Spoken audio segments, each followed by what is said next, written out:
Good evening, everyone. So access to safe, secure, and reasonably priced housing is considered a fundamental right, and that's something we can all agree on. However, a significant portion of the population in Sri Lanka, and by extension the rest of South Asia, encounters considerable challenges in gaining affordable housing. And this can be attributed in part to the existence of anti-competitive trade policies and those policies that adversely affect construction and housing sector specifically. This event hopes to shed more light on the nature of these anti-competitive policies and the lack of competition policies that exist and how they result in debilitating conditions for the housing sector. This event also promotes to propose viable solutions that can empower the economies of Sri Lanka and the rest of South Asia to overcome these challenges. And to begin today's proceedings, I'd like to invite CEO of Advocat Foundation Institute, Mr. Dhananath Fernando, to start off today's proceedings.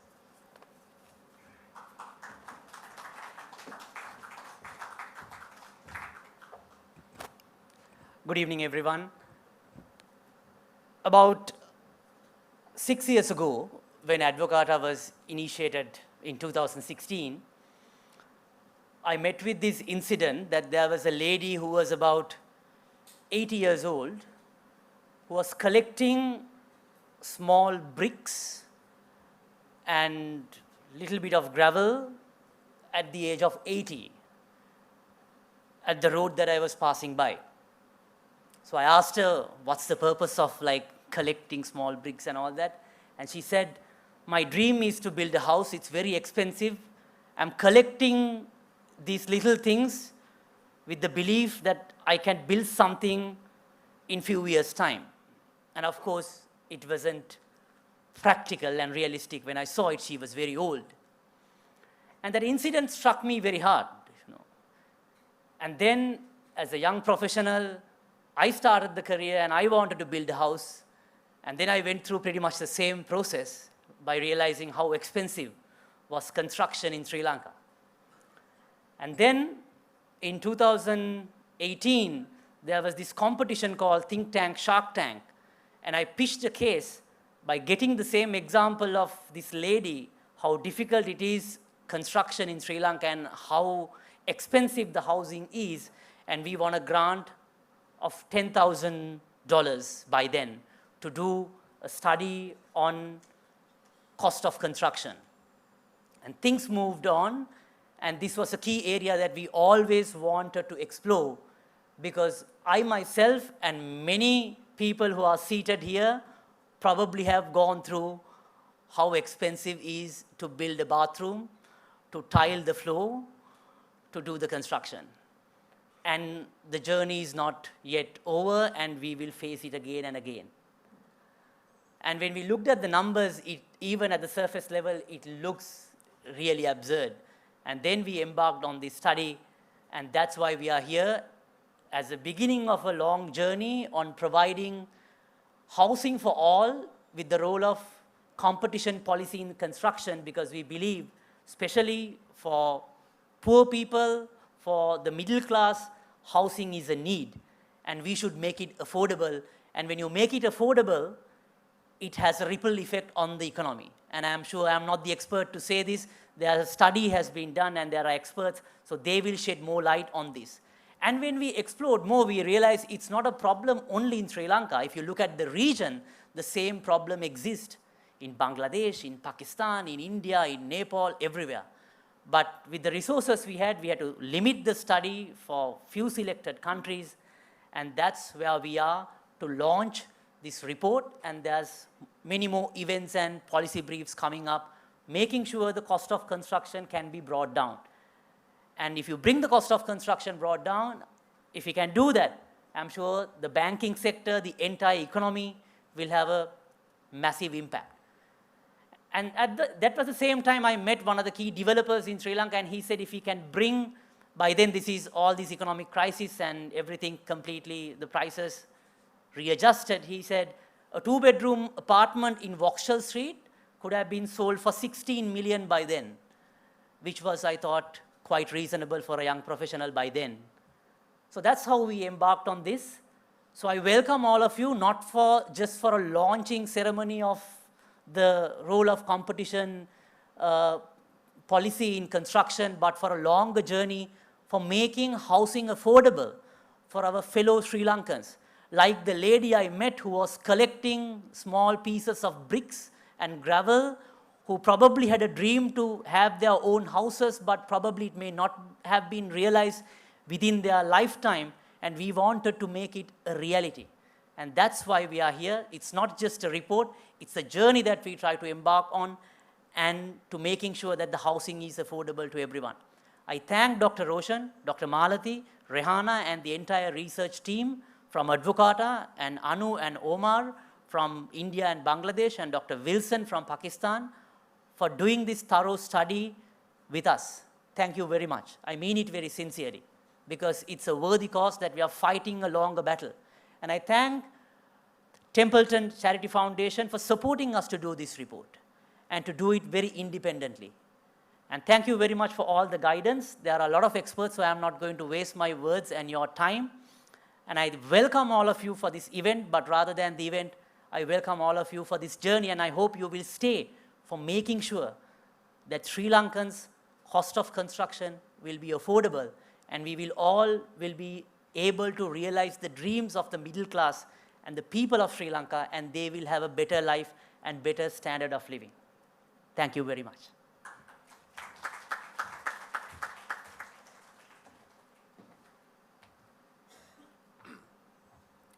Thank you so much, Dhananath, for helping put things into perspective. Now let's delve into Sri Lanka's perspective with a presentation by Dr. Roshan. Dr. Roshan is a Senior Research Fellow of Advocat Institute and a former Deputy Director, Economic Research Department and the Central Bank of Sri Lanka. She has over 20 years of experience in formulating and implementing monetary policy and fiscal policy at the Central Bank of Sri Lanka. Dr. Roshan, I would now like to invite you.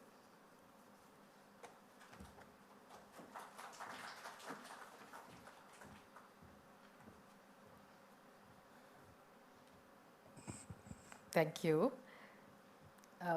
I think good evening and welcome to this event. I think Dhananath has already thanked a lot of people, but I also want to thank specifically some people who have been involved in this report. First, I would like to acknowledge the other researchers who were involved in this study.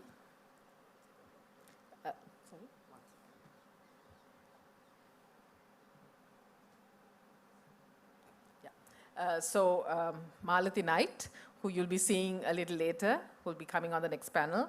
Udahirani Atupattu, Kanishka Veeravalla, Rehana Taufik, who's also going to be here on the next panel, and Ashanti Abbe Sekara, who are also co-authors of this. But I also want to thank Tashikla Mendis for some of the analytical work and all the others at Advocata who have helped in different ways to put this study together. We also would like to thank the Templeton Foundation who supported this research project through a very generous research grant. This is part of a cross-country regional study, the first of its kind actually in this sector, in this region. And so we would like to thank our regional partners, SANEM from Bangladesh, Center for Public Policy Research, India, and Joseph Wilson, who undertook the study for Pakistan, who contributed to the study. And we hope the findings from the study would inform and drive policy change in the housing sector in the region and beyond.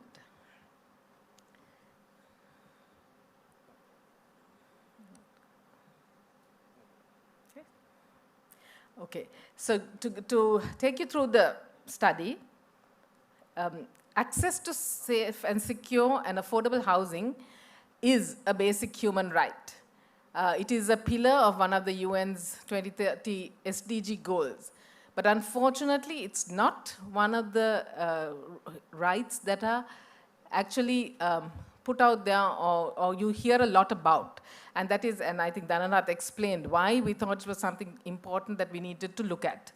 So although housing is considered a fundamental human right, the ability of reaching this goal is the goal set under the SDGs, etc., is very uncertain given the current state in this sector. So in this paper, we examine the current state of housing in Sri Lanka, the reasons for the gap between the demand and supply of housing units. We look at specifically, we look at anti-competitive practices in the construction industry and how it impacts the affordability of housing. And finally, we set out some recommendations to address market and government failure in this sector.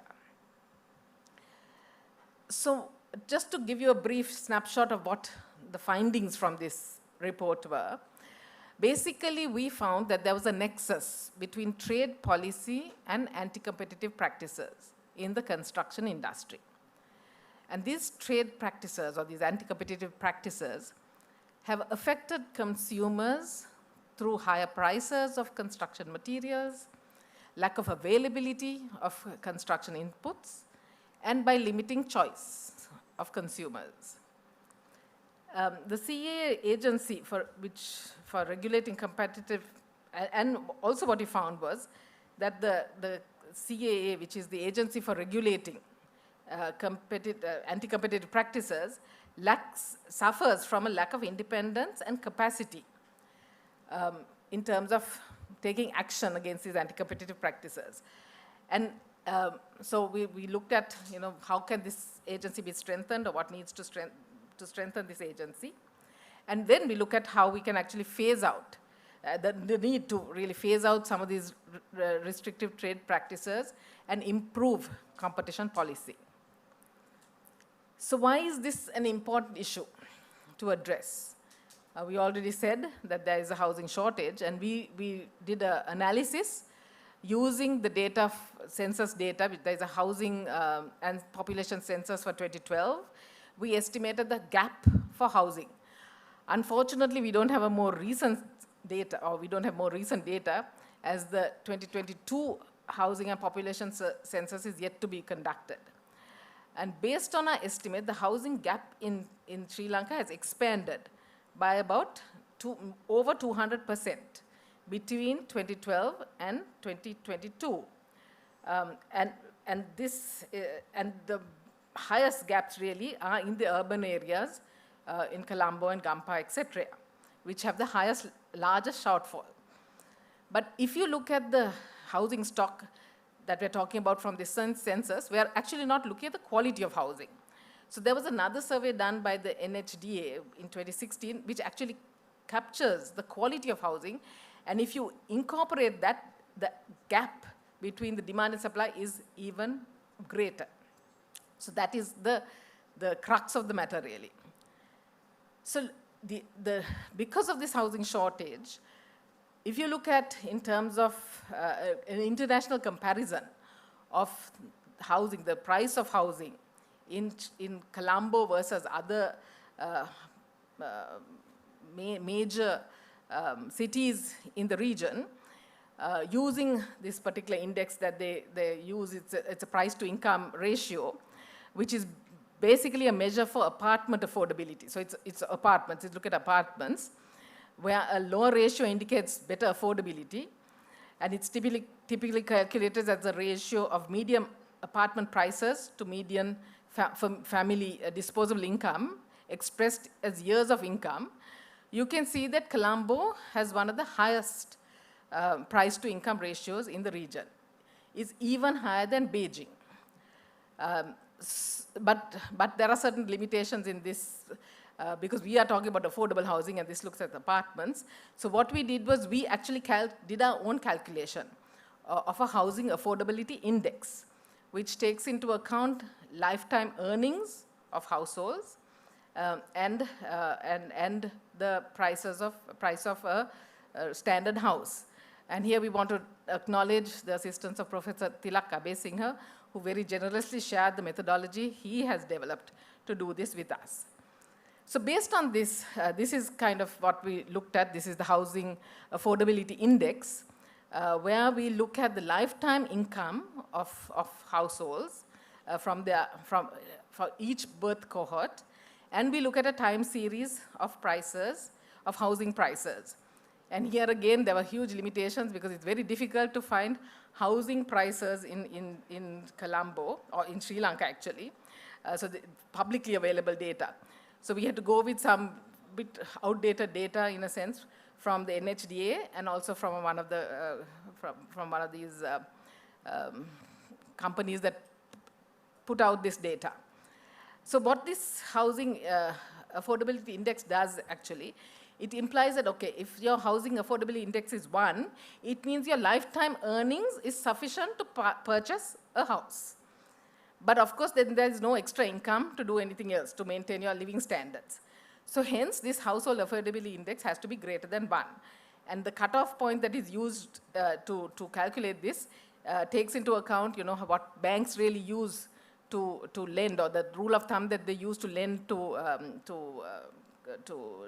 for housing loans, where they say, okay, you have to have like at least 35%, that they give up to 35% of your income. So we use that same threshold, and the housing affordability index threshold that we calculate was something close to 3. So keep that in mind when you look at the next graph. So when we did that calculation, so based on these calculations, what we found was it's only households. So using this we did also, sorry, the household incomes we took from the household income and expenditure surveys over time, and that's how we tracked lifetime income. So what we found was only households above the 70th percentile can afford a 500 square foot house, even accounting for your lifetime income.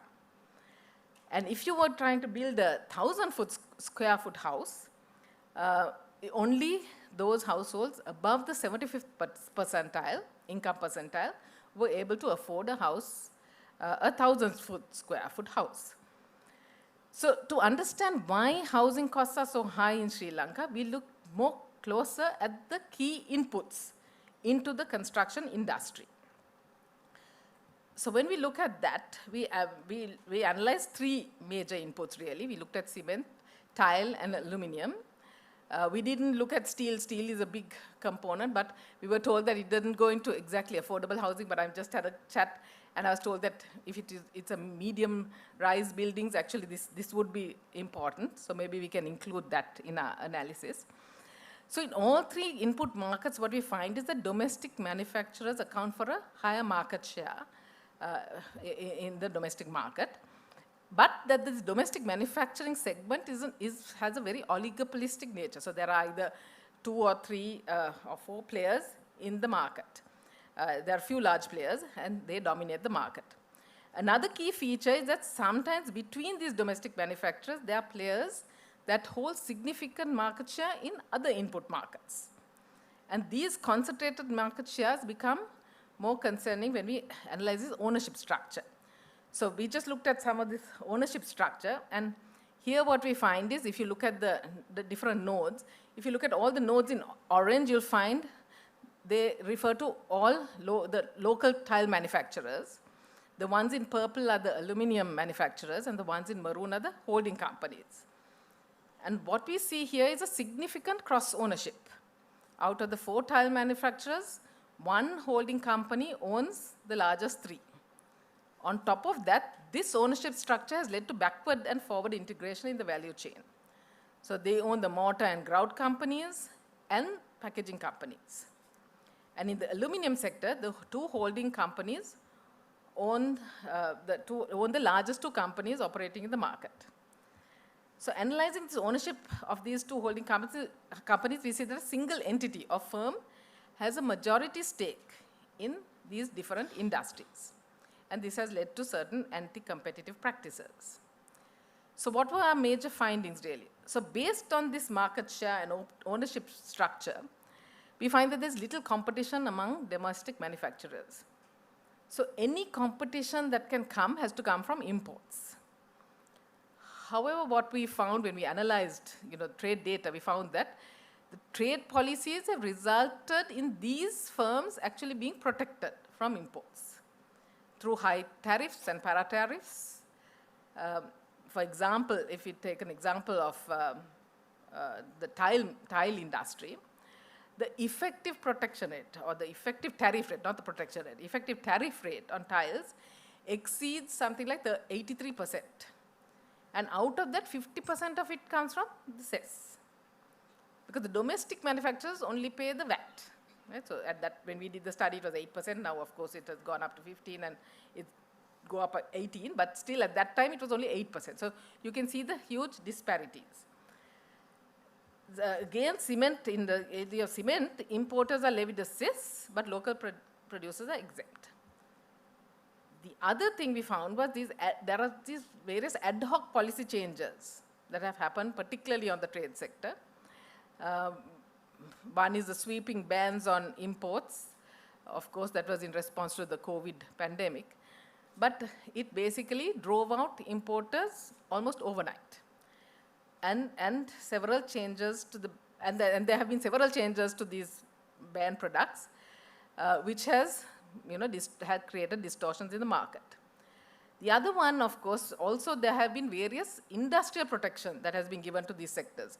So there's an Industrial Protection Act, which was enacted in 1949, I think, which gave protection to the ceramic industry. Similarly, in October 2013, the government introduced a policy limiting cement, or one cement factory per port. And this again was to protect the domestic players. So you can see that all these really have resulted in protection to the industry. The other one is also that some of these items have been included as in a negative list in some of the FTAs that we have signed with, particularly with India and Pakistan. So all these have actually resulted in protecting the domestic industry. But then what has been the impact of these for consumers, for people who are actually trying to build a house? So from the consumer welfare point of view, what we see is that from all these market structures and industry practices and trade policies, the main impact has been on low-income earners who are most sensitive to price changes. So look at cement first. We see that when there was a restriction on cement, this basically first, when the tariffs on cement were increased,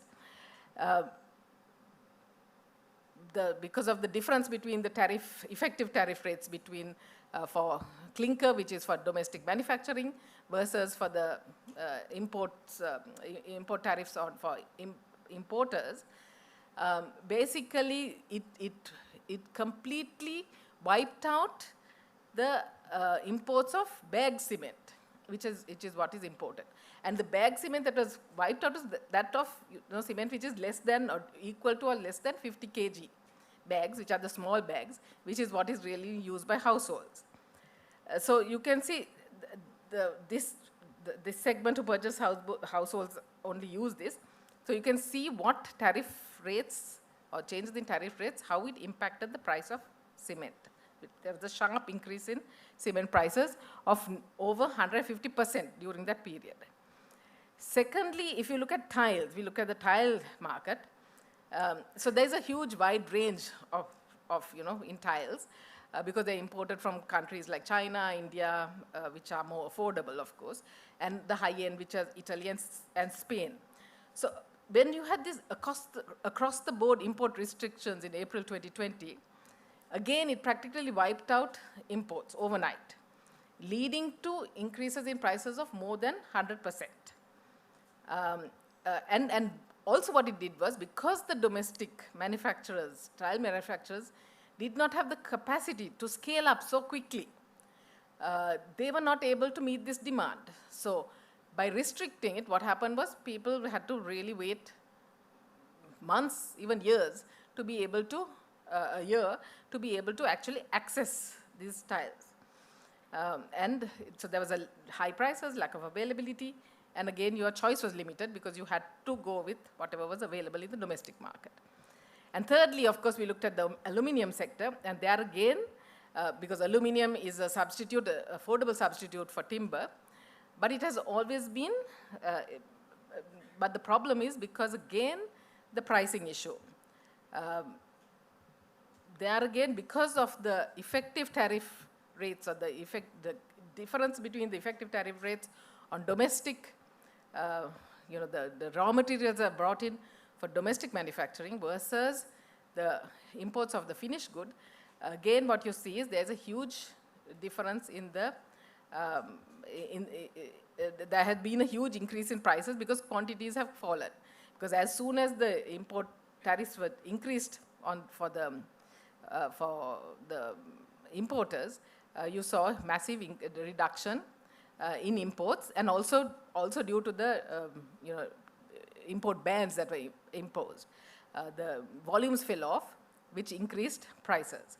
So the effective rates, the difference between the effective tariff rates on finished products versus raw materials caused this distortion in the markets. So I'm not going to dwell too much on this, on the legislation and how the Consumer Affairs Authority, which is the authority that is really responsible for ensuring that there are no anti-competitive practices, because we are going to have a whole session on this in the next session, and Malati will take you through that. So I'm going to sort of focus on the trade issue. So looking at the conclusions and our policy recommendations. So the major limitation of the study that we had was there was a lack of case data on actual anti-competitive practices in the industry. Because there have been no cases have been actually filed in this area, although anecdotal evidence seemed to suggest that there was something. Because many of the people we interviewed did allude to some of these practices. So hence in the study, we actually relied heavily on studying the trade data and trade policy to understand these anti-competitive practices. And what we find from that is really that there is it highlights a nexus between trade policy and anti-competitive practices in the construction industry. Trade policy and other government policies have been used to protect domestic manufacturers from external competition and promote the emergence of dominant companies and other anti-competitive practices. And these policies basically have negatively affected consumers through higher prices, lack of availability of raw materials, as well as by limiting choice. And more recently, these across-the-board import restrictions, which were imposed, of course, to address this balance of payments crisis in Sri Lanka, has further exacerbated the impact of trade policies on consumers, and particularly low-income households. So the findings from this study, what it suggests is it calls for a gradual phasing out of all these trade restrictions and the avoidance of ad hoc import controls or import trade practices or import policies to address these internal and external sector imbalances.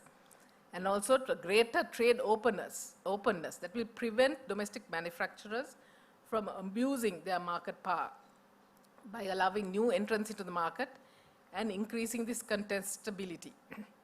And greater competition will also force manufacturers to become more productive while benefiting consumers through more competitive pricing. Thank you.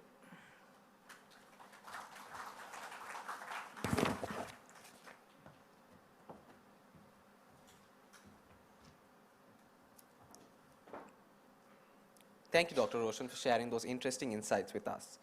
Following that, we now have an engaging panel discussion focusing on Sri Lanka's housing concerns. Joining us virtually, our first panelist will be Professor Premachand Dattakorala, who is a professor of economics at Arden Corden Department of Economics, Crawford School of Public Policy, Australia National University. He is an honorary professorial research fellow at the School of Environment and Development at the University of Manchester. Next, joining us, we will have Engineer Tilak Premalal, who is a seasoned professional in the construction, building, and engineering industries, boasting extensive experience in these sectors with affiliations to esteemed institutions such as the Institute of Chartered Accountants in Sri Lanka and the Institute of Engineers in Sri Lanka. Tilak serves as the Chief Executive Officer at the National Construction Association of Sri Lanka, and additionally, he holds positions as the Executive Director at the University College of Construction Technology and the Advanced Construction Training Academy. Next, we have Mr. Atula Amarasekara, a Singapore-based architect and town planner who made significant committee contributions at the Singapore Institute of Planners from 2003 to 2011 and was pivotal in reshaping the Urban Development Authority in Sri Lanka. His expertise in crafting sustainable real estate models attracted global investors to key projects like Cinnamon Red and the Altair Towers. And this session will be moderated by Dr. Roshan. So if you could join us on stage, please.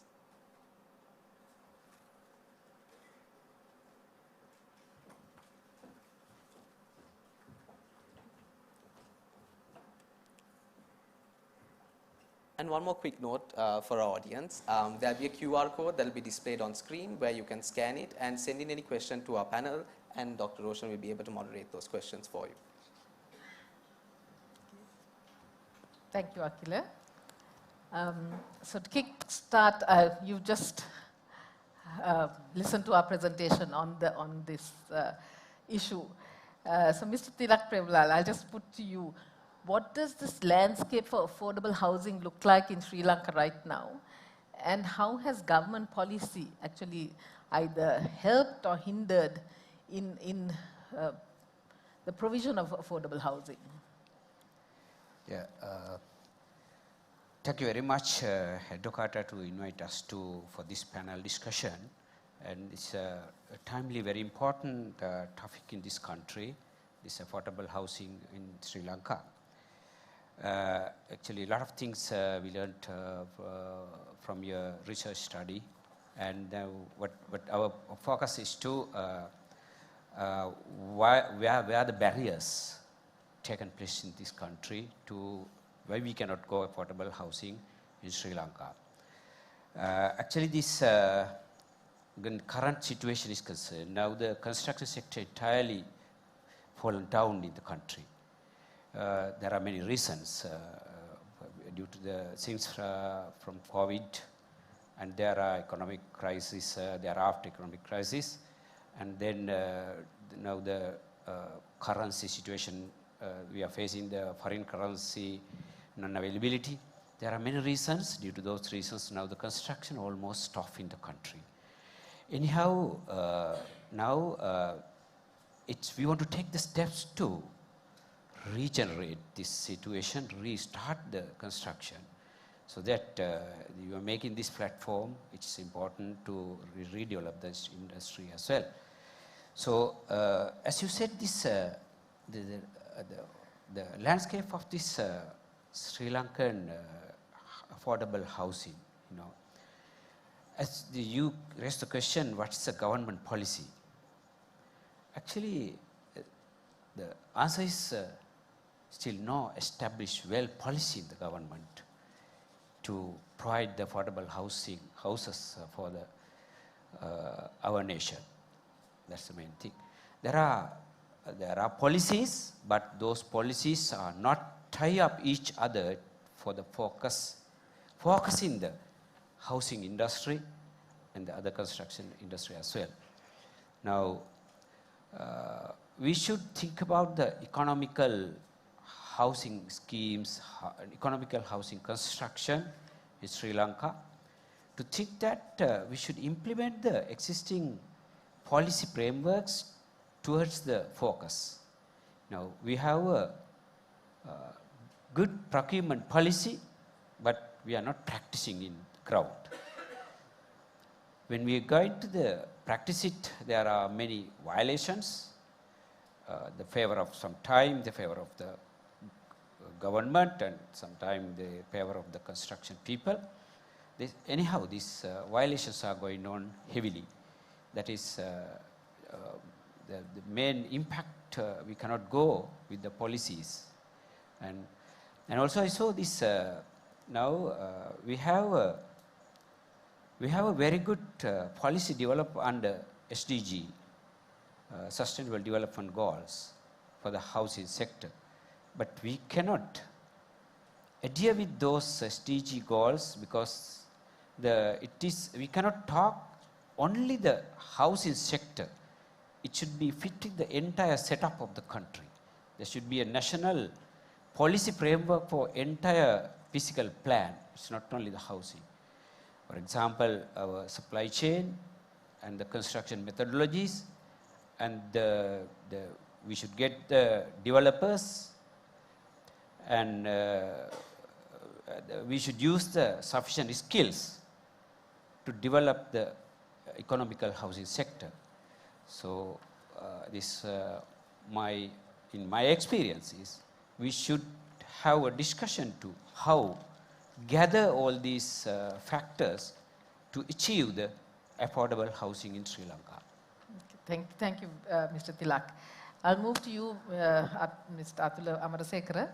So in our analysis, we found that sort of 75%, only 7% people over the 70 percentile, in terms of income percentile, could afford a basic house, and that's a 500 square foot house, when accounting for lifetime income.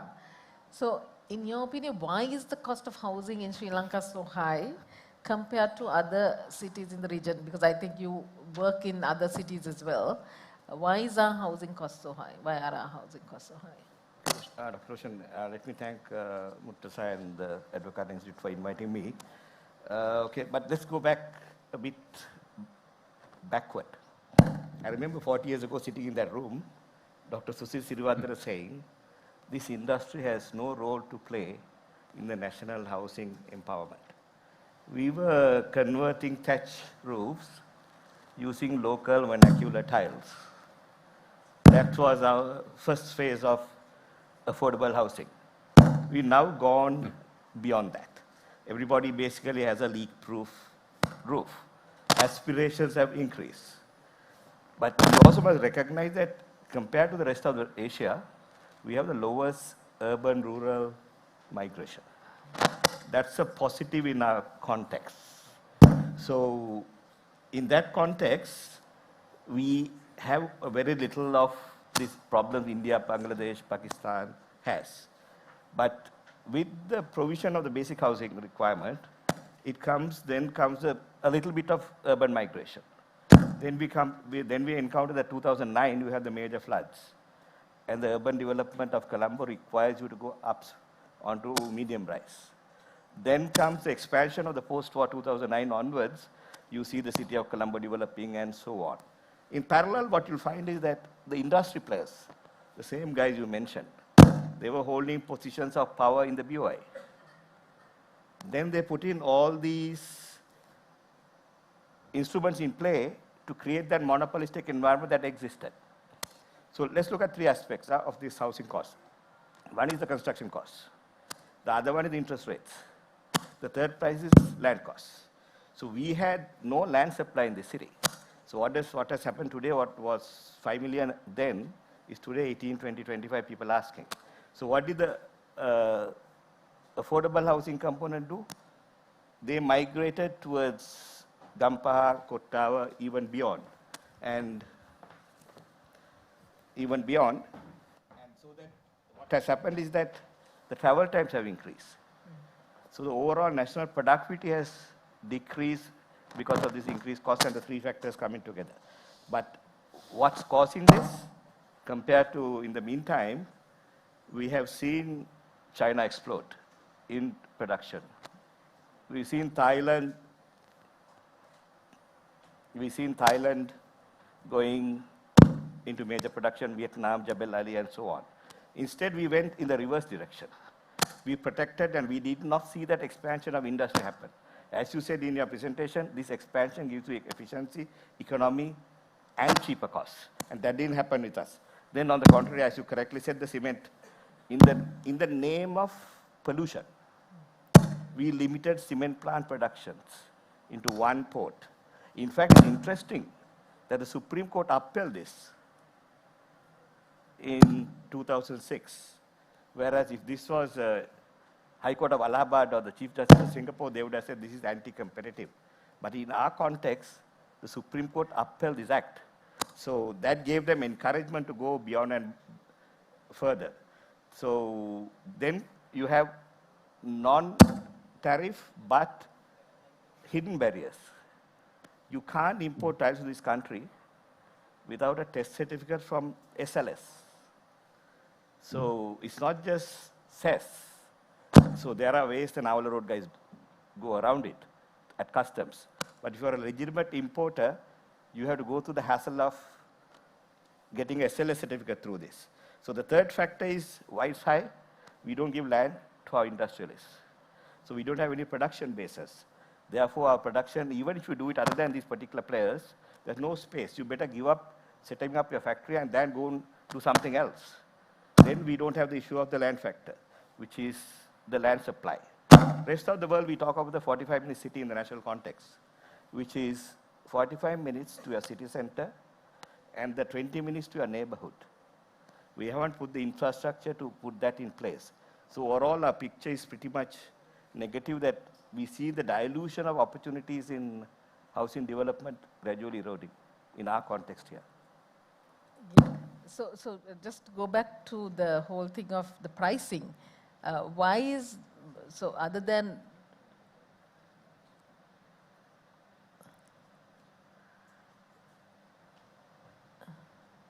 so what can be done? I mean, how have other countries really addressed this whole issue of pricing and making housing more affordable compared to Sri Lanka? Okay, firstly, as I said, you will see in Guangzhou or the Chinese Pearl River Delta.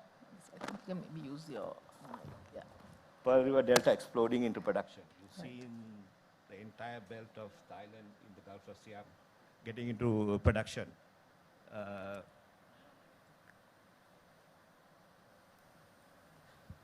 But let me come back to some points on the pricing. The same ton of cement. In our industry, we talk of a ton of cement. A ton of cement by INSEE, which is Thai cement, is $53 in Thailand. Can you guess what is here? It's 114. Singapore BCA statistics, a ton of steel in Singapore bent is $560. How much is it here? 760. A tile which we don't produce the high quality tiles. The low quality we produce here in Singapore is 1/4 the price of tiles.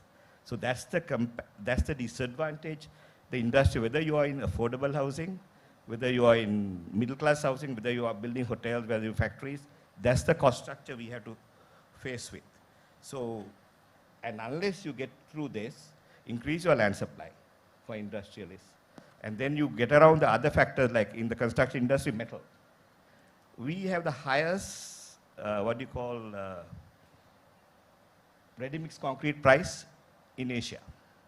Our ready-mix price is more than Singapore. Singapore imports from Indonesia and Cambodia, stores it and issues. Even through domestic production, we cannot actually give a price even nowhere near, because we have effects of corruption, we have issues of limitations of permits and so on in the metal industry, or what you call the aggregate industry. So unless we get through all this, it's pretty much difficult to bring this cost base. What you can do, maybe you select segments of industry and give that benefit without the cess and the pal to those industries. Let's say somebody goes into a urban affordable housing scheme. That can be exempted from all these and then gone through. But what's happening is exactly as you said, when we as designers come with an innovative way of doing things, like instead of reinforced concrete, we do structural steel, which is I-section or steel. The same players would go to the treasury and say, put that I-section into the negative list again. So that's where it is, in reality, where we are now. Okay, thank you, Atul. That was very interesting. I'm going to move to Professor Premachanda Atukorale. Sri Lanka has had this long history of trade protection. So what has been the impact? We saw some of the impacts of high import tariffs as we've discussed in this paper today, but overall, what has been the impact of these high import tariffs and import bans, effective trade protection in a sense, on the economy in general, and also maybe if you can comment on the housing industry specifically.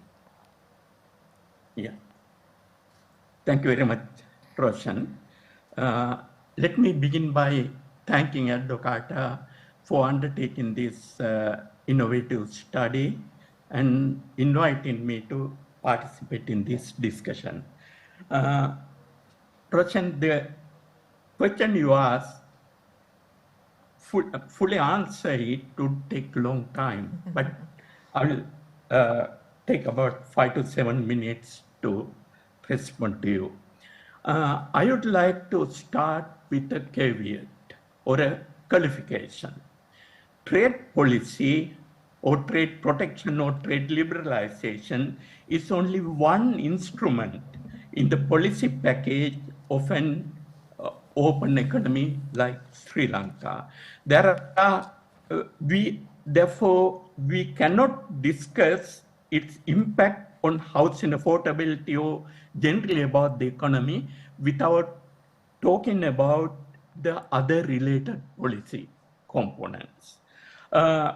Let me briefly mention these other accompanying policies which would eventually determine the outcome of trade policy in achieving our objective. Firstly, and most importantly, exchange rate policy. There is evidence that trade liberalization become palatable only if it is accompanied by exchange rate policy. Say you can reduce tariff in order to export the domestic industry to world competition, but that policy is not going to be very palatable if you do not keep the exchange rate at realistic level because they are complementary policies. Then foreign direct investment. Actually, this is something I learned through various studies in East Asian countries. If you open the country to foreign investment, especially export-oriented foreign direct investment, actually tariff policy impact can be moderated simply because for a foreign investor coming into the country consider international competitiveness of its production, not only the existing tariff in the given country. If you think about our ready-made garment industry, ready-made garment industry started thriving after the economy was open and export-oriented investors came into the country. If you consider the entry of Martin Trust, the manager of Mast, the global company, which entered into the country and set up more than 14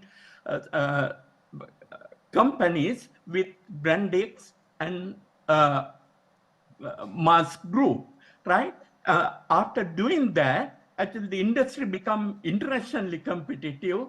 Therefore, tariff didn't turn out to be a very important factor because foreign investor consider international profitability, not the competitiveness specifically, even the selling in the domestic market in the given country.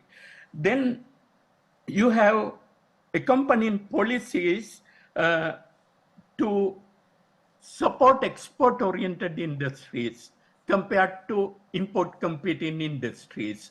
For instance, in countries like Korea and Taiwan, they had high tariff levels, but at the same time, they had very efficient import duty rebate scheme to encourage export-oriented firms to operate efficiently. Finally, as you correctly mentioned, domestic competition policy is equally important. Trade policy, as I am going to explain later, is not a substitute for competition policy. If there are monopolistic elements in the domestic market, trade policy has to be combined with efficient competitiveness policy. Some of the diagrams you showed clearly shows that prices remain virtually unchanged until the quota regime was introduced recently, regardless of changes in tariff. Simply because there are oligopolistic elements in the market. In fact, one single company dominating many industries eventually help them to keep their prices independently of tariff policy. Now, with these caveats, let me turn to Sri Lanka's trade policy. As all of you know, we had a draconian control regime until 77. But most important point is that during that regime, quantitative restrictions, direct licensing, and import prohibition were the dominant policy instrument used. Tariff was there, tariffs were basically dormant. What is the difference between tariff and quantitative restriction? Quantitative restriction sever the link between the given country and the global markets. Therefore, importers are naturally turned out to be rent seekers. They have limited amount of available import quota. They price them exorbitantly. That's what happened during the period before 70. Now, when you look at tariff, actually tariff is much more market friendly. Now, once the tariff are imposed, importers are permitted to import goods without government intervention at the tariff-ridden price. In other words, prices are going to be a little higher domestically when you take into account the tariff, but there is no that rent-seeking element. Therefore, availability of import increases and the prices remain moderate at the level of tariff inclusive price. Now, with that background, look at what happened in 1977.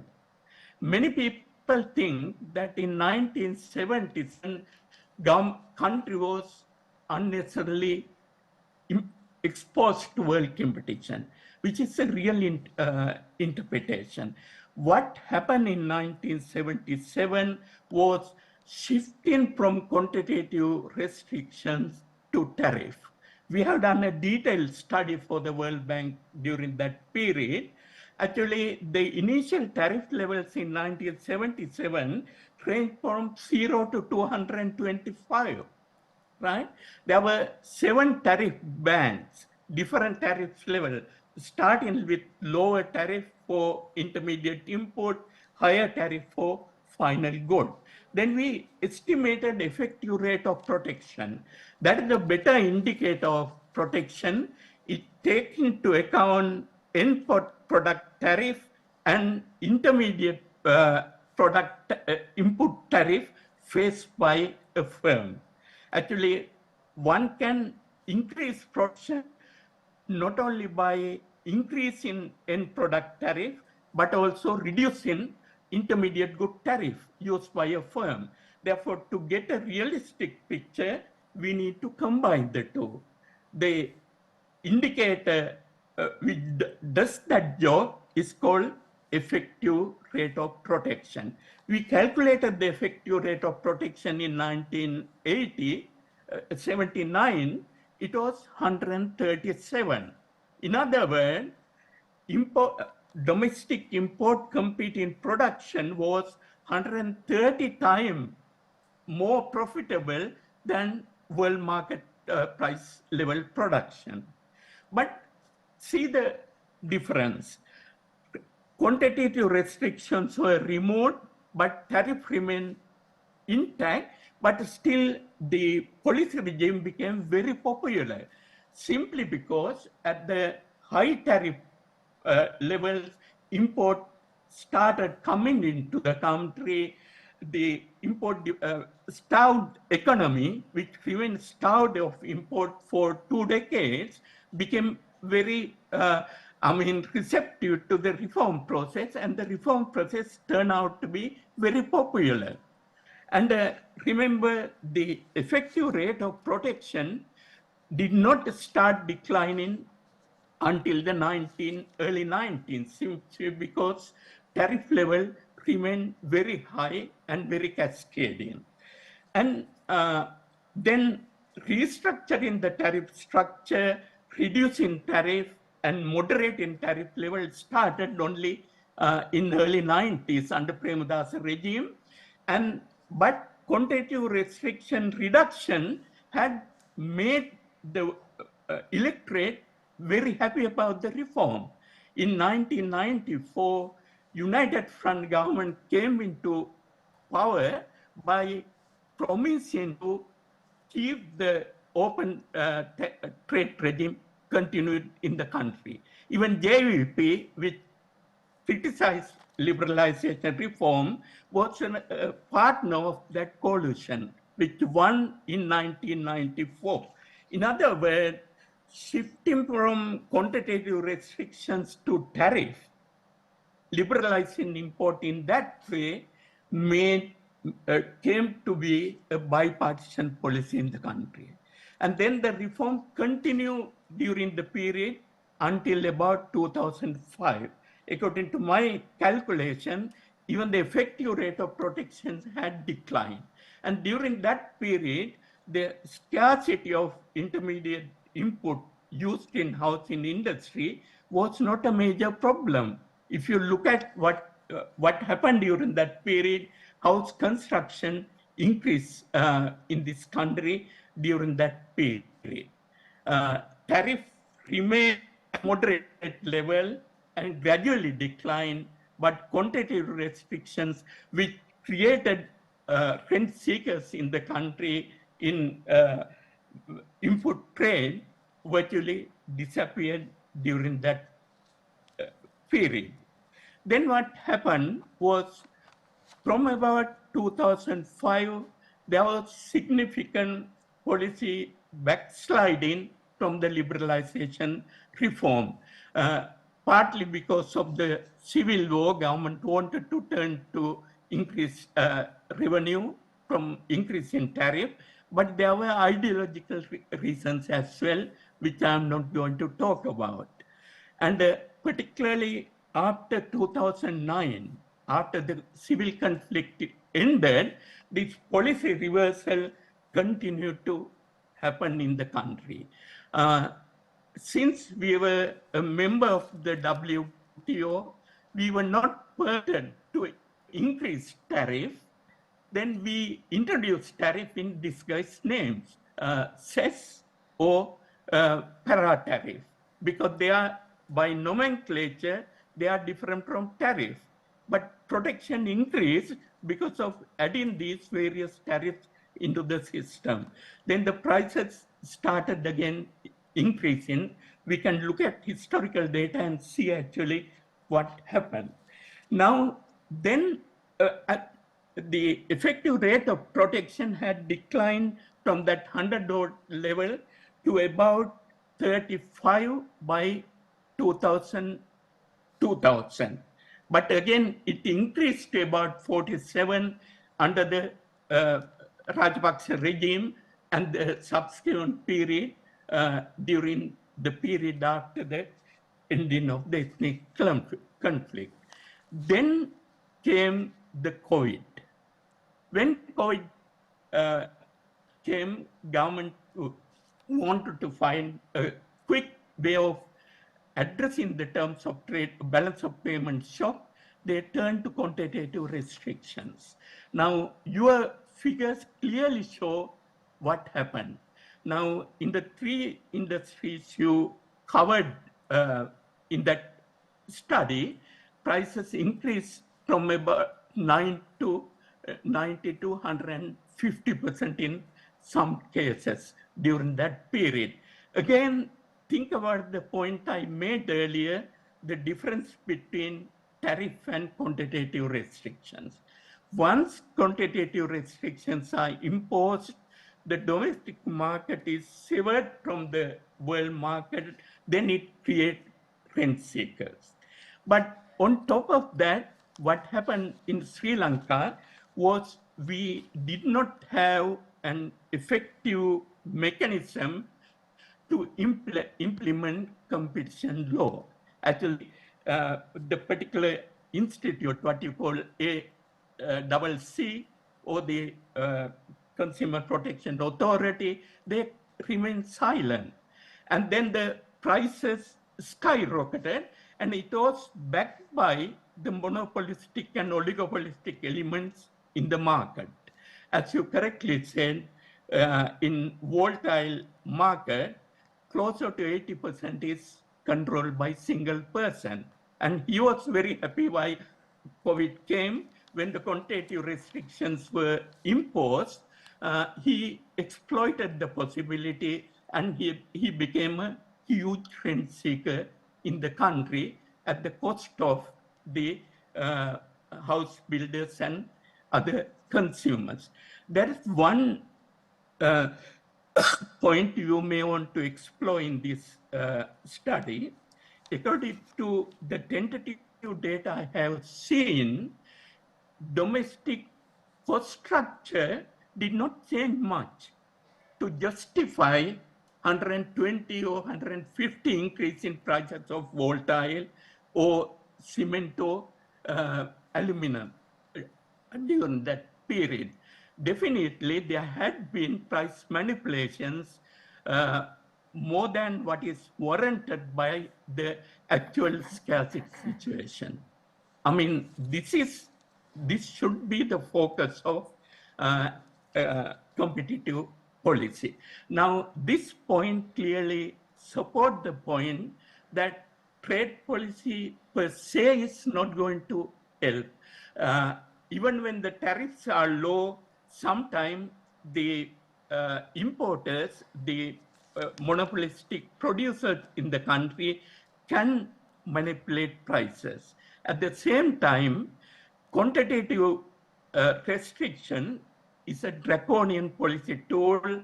Once that is implemented, the domestic monopolistic elements become strengthened and they become real rent seekers. I'll stop at that point. I'm not quite sure whether I have taken more than required time. Thank you. Thank you very much, Professor Atukorale, for a very comprehensive answer.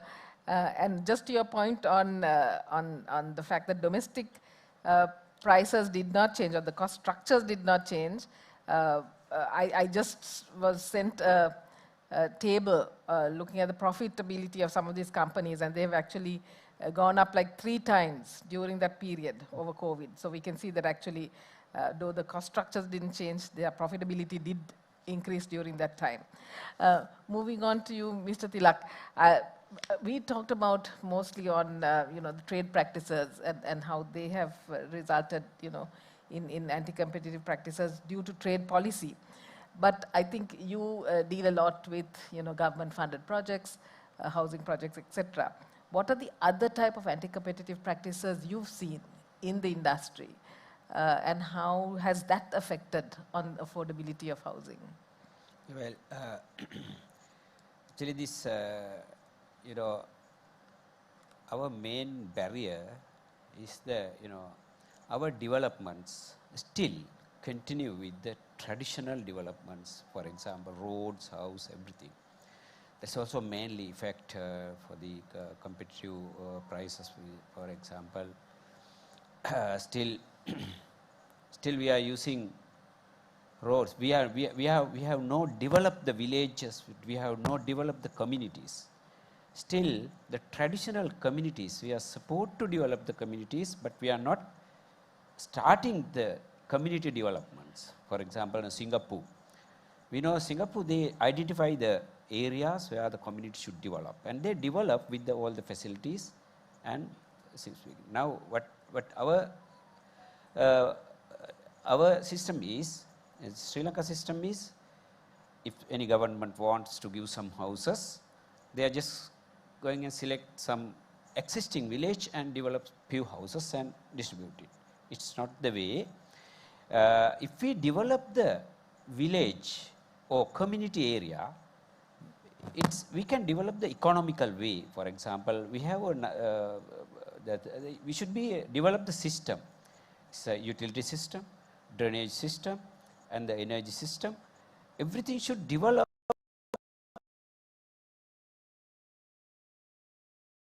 in to provide the community requirement.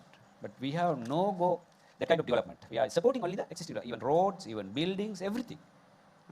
Now, we should get the policy to develop the communities rather than supporting to the existing systems. One thing. Other one, we should identify the, we should use proper technologies to get the affordable pricing, right? Still, still we are using, for example, for housing construction, still we are using formwork, the traditional formwork, right? But we should, now the developed countries in Malaysia, Singapore, they have a standard housing dimensions, housing methods. They are using standards system and they are using standard skills, standard technologies, construction methodologies. Everything is updated with considering the price involvement and the cost involvement. But in the Sri Lanka, in the construction sector, we are still following the traditional systems, traditional methodologies, traditional skills. We should avoid these things now. We should totally divert with the technologies. Then we can go for the reasonable price. Okay, thank you. Before I get on to the next question, I want to remind you that you can always send in your questions. I think there is a QR code available. And so please send in your questions, because after this round, I'll just open it out for questions from the audience. You can either ask it from there or you can always send it in. So please make sure that you send your questions. Mr. Atula, I just want to ask you how, I think Ms. Tilak talked about, the kind of the construction, the methodologies or the methods that we're using are outdated compared to other countries. So how can the construction industry itself assist in terms of making housing affordable? Is there a role for the construction industry? Yeah, I think construction industry is one of the three elements of affordability. One is interest rates, which either the government has to pay or the purchaser has to pay, which is beyond this discussion, which is more of interest rates and so on. The second factor is land price and land policy. Can we move towards the land policy where we set the price for land use and the quantum we built? Instead of everything, say, down Union Place, we are saying 20 million. What is the price difference for a luxury accommodation in Union Place against affordable housing in Colombo? So land price. Then comes to the construction issue. I think you dealt with all the issues that deal with it. But I want to make a distinction here. What you call manufacturers here, the three segments you put there, they're actually not manufacturers. They're actually processors. 60 to 70% of their inputs are imports. And these are guys who actually inflate that and send more money out than probably they declare in their books here. So these processors are actually, if you look at, we don't dig limestone in Putlam anymore. The steel component, the aluminum component is, we bring bulk and we process. So that, if you can create competitive environment for them by looking at the industrial estates like Jayala, Ekala, Ratmalana, can we revitalize them? Can we bring new players? Then you can actually bring, supply always lowers the price. It's fundamental theory. So if you can create that environment where entrepreneurship can thrive, if you take Vietnam, China, UAE, you can walk in and get a piece of land for your industry. And it's cleared for environmental concerns and all the, Singapore, it's the same, whether it's Thailand, Taiwan, anywhere. So we have a long way to go in that doing so. But I'll just give some other comparisons. This is your 40 square meter or 400 square feet house. In Thailand, it's 22 million rupees for a young professional. In Chennai, in the IT corridor, it's 13 million rupees. And how much is it construction cost alone here? 20 billion. At the land, the profit, and the finance costs, we can't give it to less than 27. But adjust this backward to our purchasing power per capita. We should be selling this at about 17, but actually it's about 27. So all these monopolistic practices actually contribute to this thing and taking the affordability out of the market of whether we are catering to the urban slum dweller or the middle class and so on. So there's much to do by getting these inputs and increasing the supply. than this. And the other sad factor is that we have lost the skills and the efficiencies. Because as he said, as Engineer Tilak said, the volume has come down. We lost the talent, we lost the efficiencies. The systems he's talking about is pretty difficult to come by. Governments need to take initiative. Singapore goes on and says, I need standardization. I need you to reduce your manpower component through standardization. That also means a quality assurance. That also means a cheaper cost. So there are many ways the SIDA and the Institute of Engineers and so on can go in that direction. It's not just these cartels, but the first step, I believe, is enabling others to get to the market and doing that. Thank you. So I'll just open the questions to the House, if there's anybody who'd like to ask a question. Over here. Can we have a mic over here?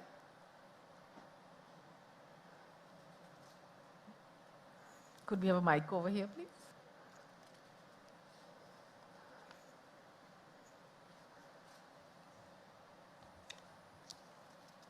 How about the use of bamboo instead of cement to make it affordable? That's a recent, in some countries, I think they are constructing houses using bamboo. Yeah, actually this is a main reason is the lifetime of the house and the bamboo, and especially in the Sri Lankan climates and our inserts and all that is bamboo is not protective for the against those kind of environmental situation, and it's not long time. And also especially in Sri Lankan householders, house users, consumers mind is to that house is the picture of the life status. That's also main barrier. Actually this we are trying last 15 years to introduce the studio flats in Sri Lanka, even not bamboo, studio flats in Sri Lanka. Now Japanese, they are practicing well because we have planned for two kids in family, but planning for 5-6 bedrooms in the house. In that kind of attitude in our nation, so that's also one barrier. So very difficult to introduce that kind of things and environmental effect and change the attitude of the people, also difficult. But I heard that using boron treatment makes it long lasting. Yeah, when we start, if you think that bamboo, even now the bamboo availability in Sri Lanka is also not sufficient enough for if you go for the housing, then we don't have a land for the bamboo development. Bamboo price will go up because cement production. You think now cement, as he said that the Asian region highest market in the cement in Sri Lanka, but we have a cement raw material, entire Jaffna Peninsula, we have 100 years cement raw material, and even that situation, we have no able to facilitate the cement production, sufficient cement production in Sri Lanka. Do you think that if the people change mind to build their houses in bamboo, will it be enough for this production? I don't think that we cannot facilitate that. Thank you. They have a lot of questions. Yes, Murtaza has a question. My question is to Professor Atukorale. Can you clarify this term effective protection? Yeah. Because my understanding is that you take the border tariffs, including para tariffs, and you divide by the value addition of the firm. Because when we were engaging with the Center for International Development, Professor Robert Lawrence, he said that's how to think about it. Because if a firm is adding say 40% to a product, most of our companies add less than 40%, then you have to calculate tariff protection as a proportion of the value addition.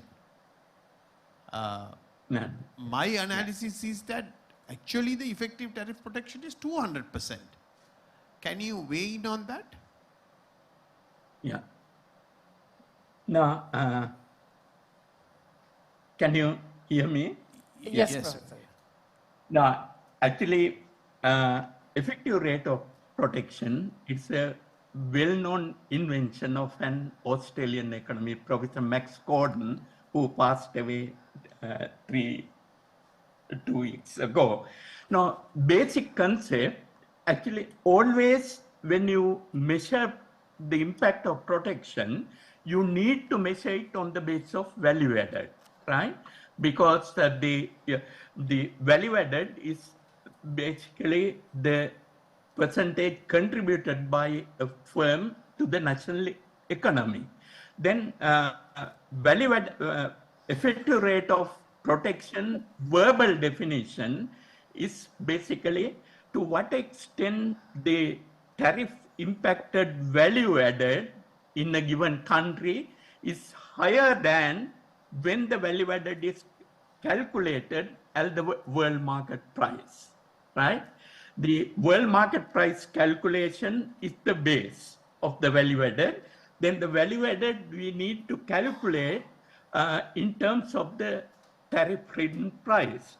Now, there we have to take into account end product tariff as well as intermediate tariff. Suppose you want to promote shoe production. You can promote local shoe production by increasing end price of the product, that may imposing a tariff on the imported final good, at the same time lowering the import cost. When you reduce the intermediate import cost, the same effect is on value added compared to increasing the final good tariff. Therefore, you take final good tariff and the input tariff. Inputs can be many in the production process. You need to use an input-output table to calculate the input tariff, and then you have the end product tariff.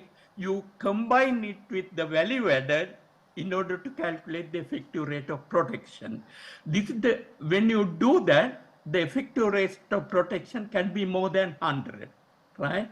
Sometimes it can become negative if the input tariffs are higher than the end product tariff.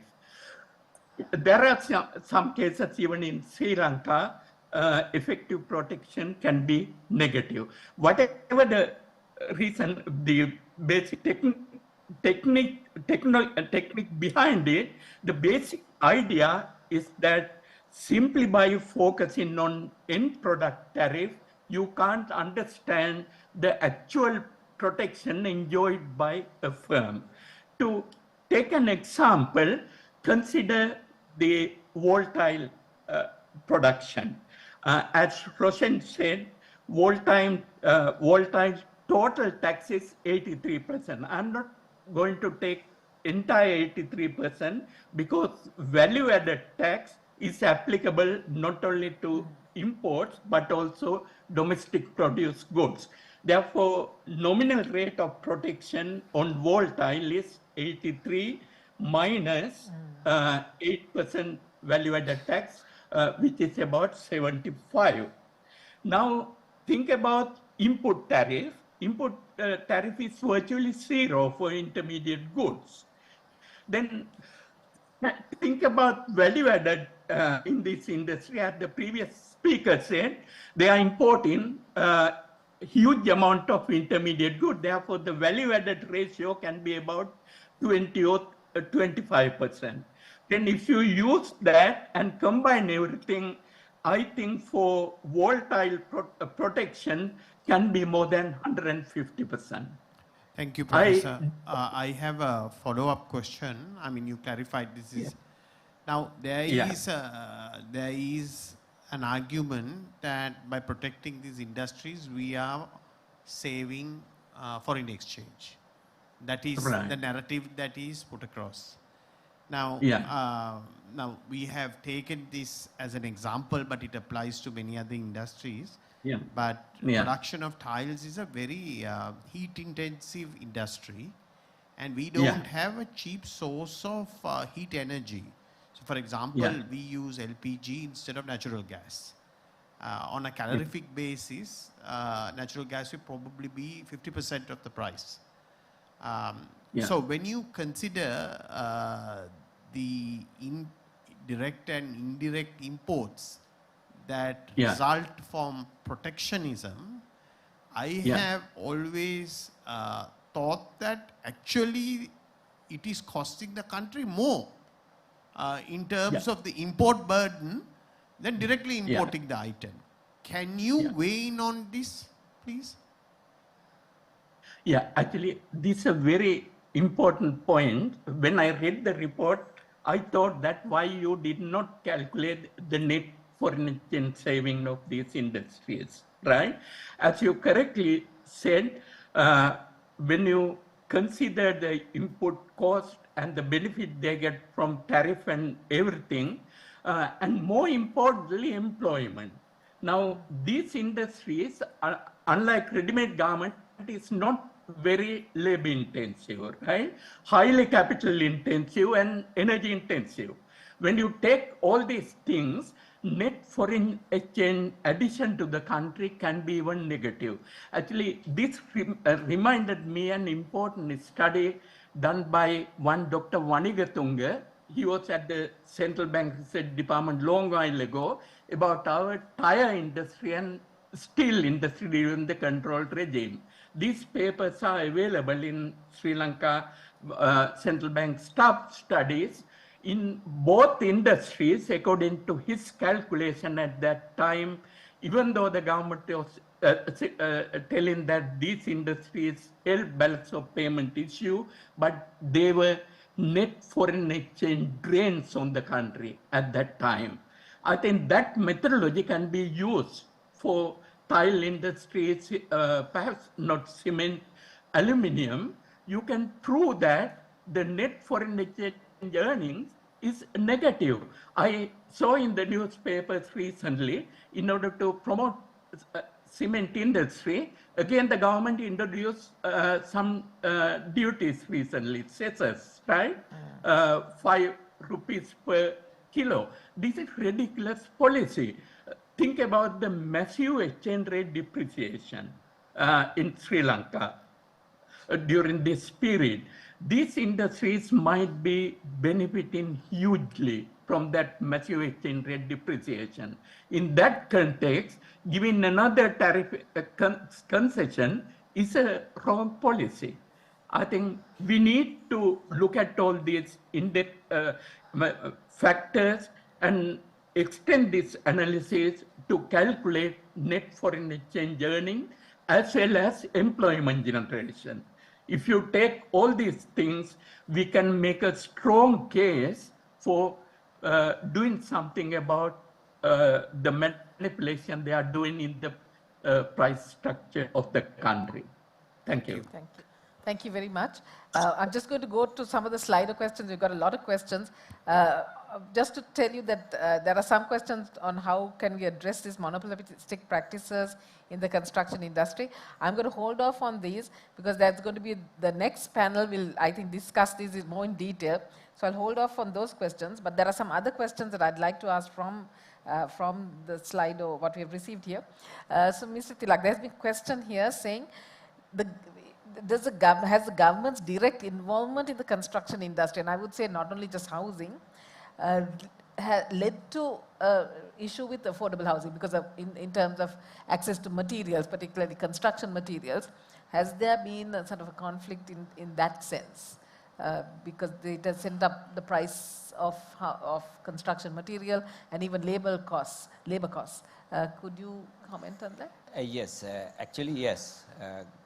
The government direct involved this sector, you know, especially in the tile issue. Last time this in the import tile price was, we had a very high grievance in the construction sector. Imported tile price is like 1/4 is the imported tile price. The local price, manufacturer's price is 4 times higher. Then that was because tile is around housing construction, around 12% involvement is there with the tile. And that kind of things is there, right? And also, And you get double the quality. yes, double the quality as well, yeah. And as he said that the government has taken the decision to stop the going out of the foreign currency, but that point is there also, right? And what's the other question you asked is? No, so with the government's involvement in construction itself, so not only in the housing sector, but just in construction in general, Yeah, whether that has driven up the yeah. cost of. Actually, this government should bring the more and more developers. Government should make the path to bring the developers, especially in the housing construction sector. But our foreign direct investment policies and all that is, and government having more corruptions. I'm saying this because we have experience. So most of the unsolicited project proposals went on this last period. Some of the very high authorities involved to bring the unsolicited project proposals. Those kind of things also affected to the housing prices in Sri Lanka, and this government university there. Okay. And Mr. Atul, just the last one on government regulations. I think that there's another question saying, do the building regulations and approval processes drive up housing costs in Sri Lanka? And how would you compare that with the rest of the region actually? Building regulations actually not necessarily drive up. It's a time cost of delivery that affects. We have a longer period of processing.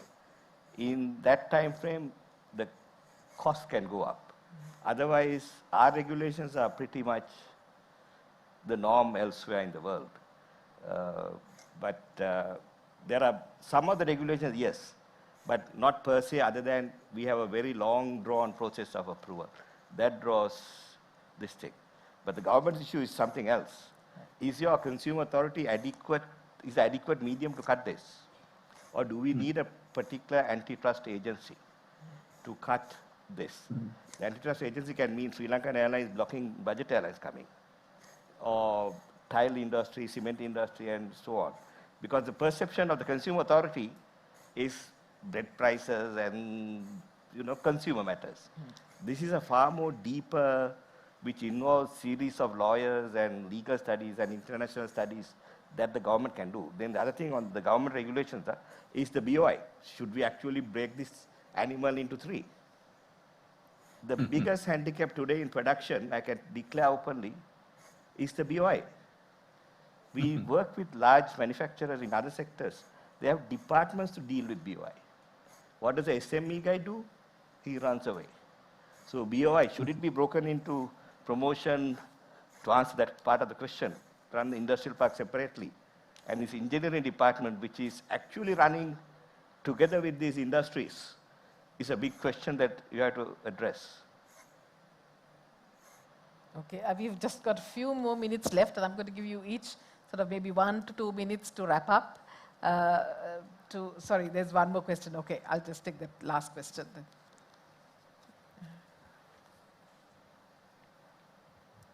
There are 2 areas of concern to elucidate from the panel. One aspect is this is not prior to our declaration of bankruptcy, the situation, both. Now this, you can see these urban areas, lot of BOI approved projects of ultra luxury apartment buildings, which are mostly of major percentage of foreign investments, through the BOI, you get their 100% tax benefits, tax exemptions. And also the land also in the concessionary basis. Has there anything done or research? Now, most of these other apartment buildings, even the investments are also from the resources are also from the local banks. But it is declared in the parliament, most of these local construction people, they have not paid even the taxes. So I just want to ask, even from the central bank, maybe no, they have done any research, what are the benefits that acquired from these apartment buildings to elucidate our living standards of majority people. The second aspect is, now Mr. Tilak Premalal dealt mostly with regard to the overall elevating our living standards of the villagers and also the country's economic priorities. Whether now I can remember 2014, now with regard to the labor, construction labor. Now in the construction industry development Can you limit it to Act, a question? Because yes, I think we are running out very of time. important. Does we know according to the Construction Act, you have to formulate a construction development fund. Yeah, There had been a fund from the collection from the major contractors and middle contractors. Has that been implemented? According to the Act, you have to Can you inaugurate. limit it to a question? We are running out of No, time. there are only two Okay. questions I'm asking. Okay. Whether that it is mandatory to inaugurate a pension scheme for the labor and also the consistent insurance policy. Now, with regard to our recent times, Yeah. there are So a lot of can we ask anything to safeguard their occupational health. That is also not there. Okay. There's no mandatory, although. Thank you, Mr. Would you like to? Second question, second part of the question actually, now the government considered that is, today morning there was a workshop with the construction laborers, how they protect their health and safety, and as you said that what is the procedure. Government is going to change the labor policy with their protection, as you said, that the government concentrate that, but we don't know what's the end result of that. Thank you. So I think in the interest of time, I'll just give you all 1 minute to wrap up. Maybe give us some sort of one thing in terms of priorities. What should the government do? What can be done to kickstart this industry or to get it moving again? I think I'll just answer the earlier question. Okay, sure. We are moving towards the 45-minute city, the rest of the world. So when you do the 45-minute city, you need part of that to be the city center. The only way you can answer that is by going up. Otherwise, you have to go to the Melbourne model or the Australian model where you have 30 kilometers of rail and around that the 20-minute neighborhood where you have the schools, the supermarkets, everything, but still within the 45 minutes. Then you can have your suburban houses. Otherwise, you have to have this thing going up.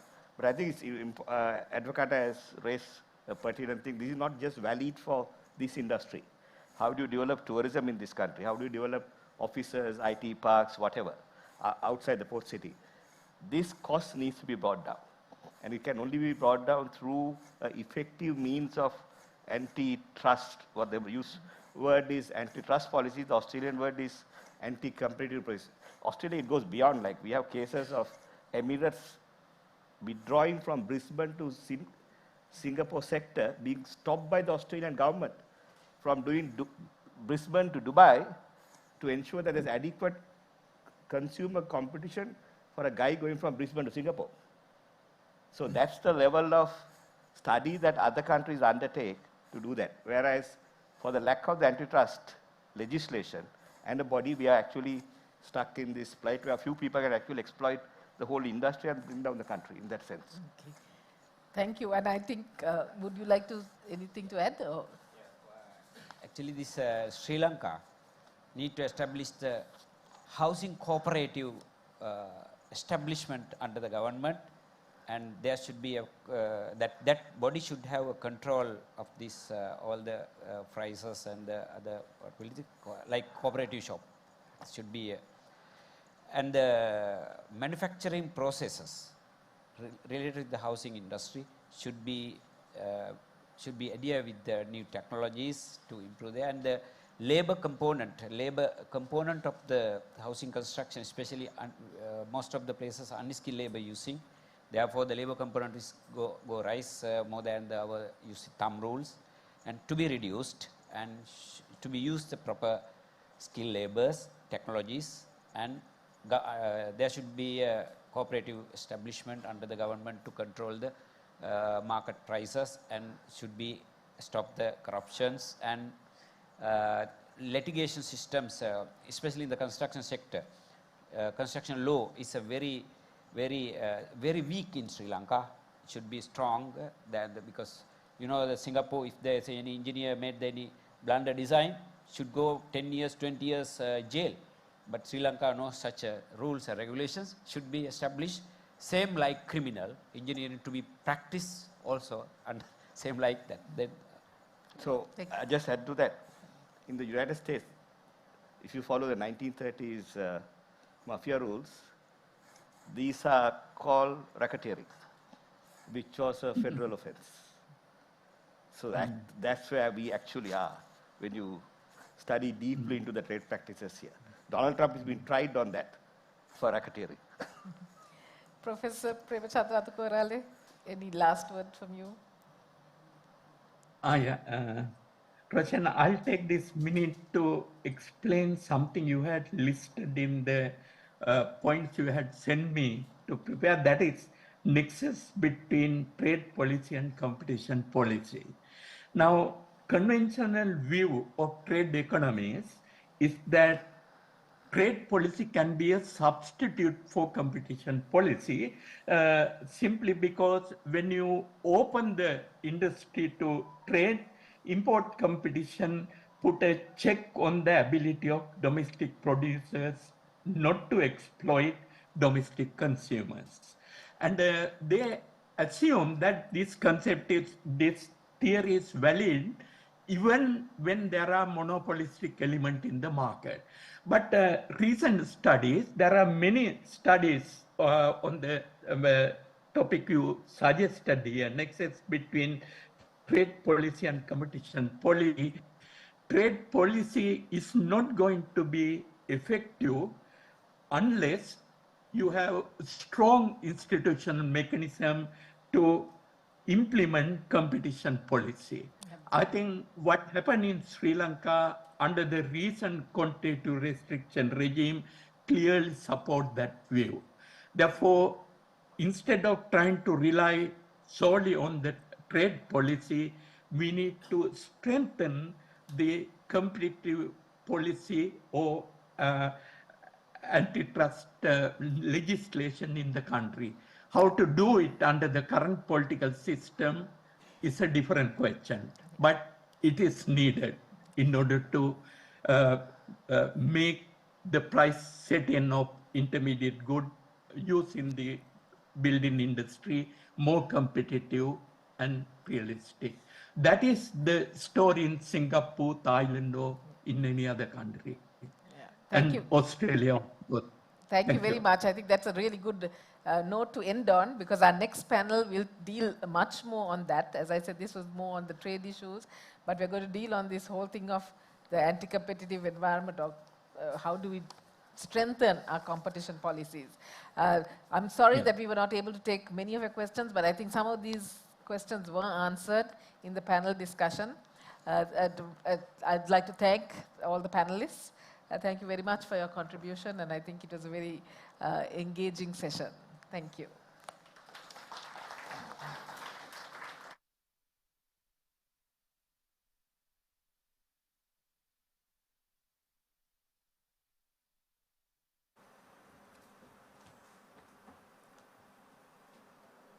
Right. So before we move on to a little bit of a short break, before going into our regional panel, I'd just like to point out that our policy brief about the report that Dr. Roshan spoke of earlier is available at that QR code for anyone who wants to peruse it. And I'd like to thank our panel for an insightful and eventful discussion, and I think at least I learned a thing or two out of this. So we'd like to invite you cordially for refreshments that are served outside before we start off with our next panel in about 15 minutes. Thank you.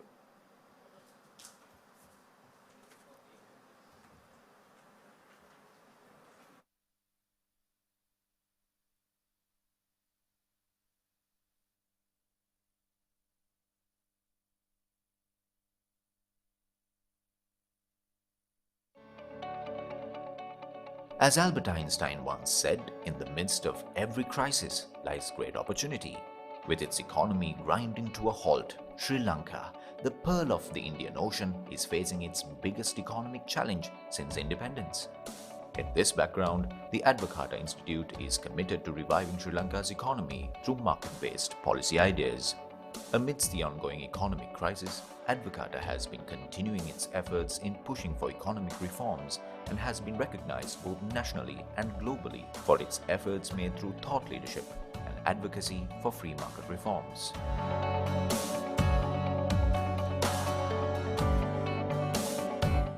In 2022, Advocata won 2 globally recognized awards. Advocata has also published 3 groundbreaking reports and launched a cutting-edge website on state-owned enterprises. Also, Advocata has had 50 media appearances. Advocata has hosted 2 high-level roundtable discussions in collaboration with the High Commission of New Zealand, the Central Bank, and policy experts. Overall, Advocata has driven the reform agenda by achieving an overall reach of 4 million on all its social media platforms. Through our social media impact, Advocata was able to work through the tough times and win big on policy reforms by contributing towards lowering taxes on sanitary napkins and ending price controls.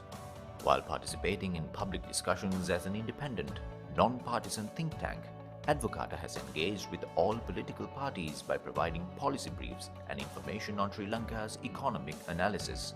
As a voice for the voiceless, Advocata's strength lies in its media outreach and advocacy with over 50 appearances on national and international media outlets.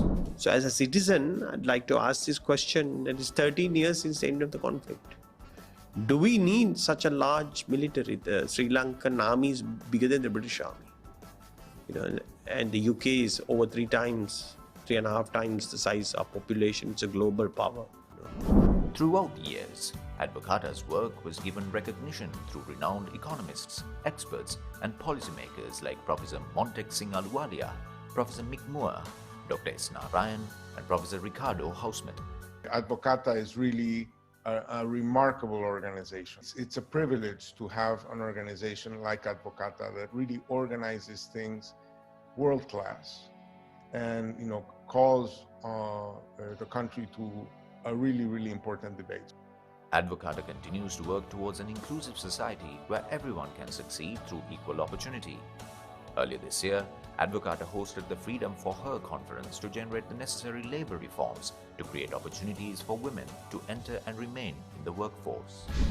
Advocata launched its Tamil language platform Advokural to cater to the Tamil audience of Sri Lanka. Advocata hosted a range of discussions in 3 languages on current topics to engage with the public. These also included conversations and roundtable discussions on some of the most debated topics with experts. Advocata launched its very own academy to improve the economic literacy of fellow Sri Lankans and guide them towards more rational and research-driven economic decisions. It can be a very well-developed country if we are prepared to bite the bullet and make the changes that need to be taken. The Advocata Academy includes a series of educational videos produced by the Institute. Since 2020, when an economic crisis was largely unforeseeable, Advocata identified and highlighted the problem while also suggesting reforms such as those relating to fiscal management and debt sustainability in order to achieve overall economic growth. In the midst of unprecedented civil unrest, Advocata accepted the challenge to host Sri Lanka's first ever Reset Economic Reform Conference, drawing a panel of local and international experts whose knowledge has guided countries through financial turmoil towards prosperity. We can't go back to the old economy. We can't go back to that model. I was all creating that open market economy. But we did not keep up with the changes. We did not keep up with globalization. And today we are paying the price. The conference highlighted key reforms areas to help reset Sri Lanka's economy and guide the country towards prosperity. The conference was attended by distinguished keynote speakers Dr. Veerathai Santi Prabhob, the former governor of the Bank of Thailand, and Professor Premachandra Thukorala, Professor of Economics at the Australian National University and Senior Advisor to Advocat Institute. Dealing with a crisis when we have to talk about stabilization, talking about restructuring, we need to be quite forward-looking in the measures that we do. To continue the conversation on reforms and delve deeper into discussions on various public policy topics, Advocata launched its Reset Now podcast. Hello everyone, I'm Sumaya and you are watching the Advocata's Reset Now podcast, a podcast where we talk about all things reform.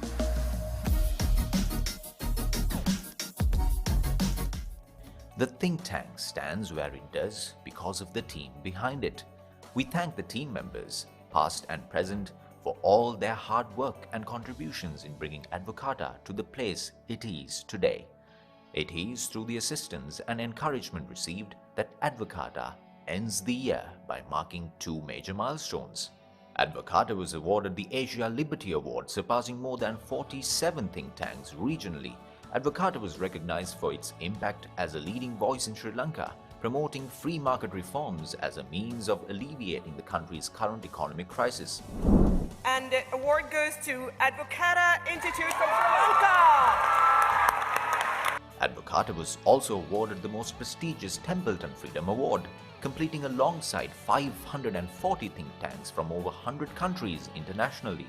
Advocata is on a mission to bring necessary economic reforms for the prosperity of fellow Sri Lankans, and in its journey of achieving this mission, Advocata was able to bring recognition to Sri Lanka on a global scale and be recognized for its efforts in battling through the economic crisis. As Albert Einstein said, insanity is doing the same thing over and over and expecting different results. The Advocata team would also like to extend its gratitude and appreciation towards all its donors, advisors, well-wishers, support services, critics, and the general public for all their support and contributions towards Advocata's success. It is your encouragement that has empowered us to play a bigger role in reforming our economy, and which in time we hope will have a lasting impact on our lives for achieving liberty and freedom.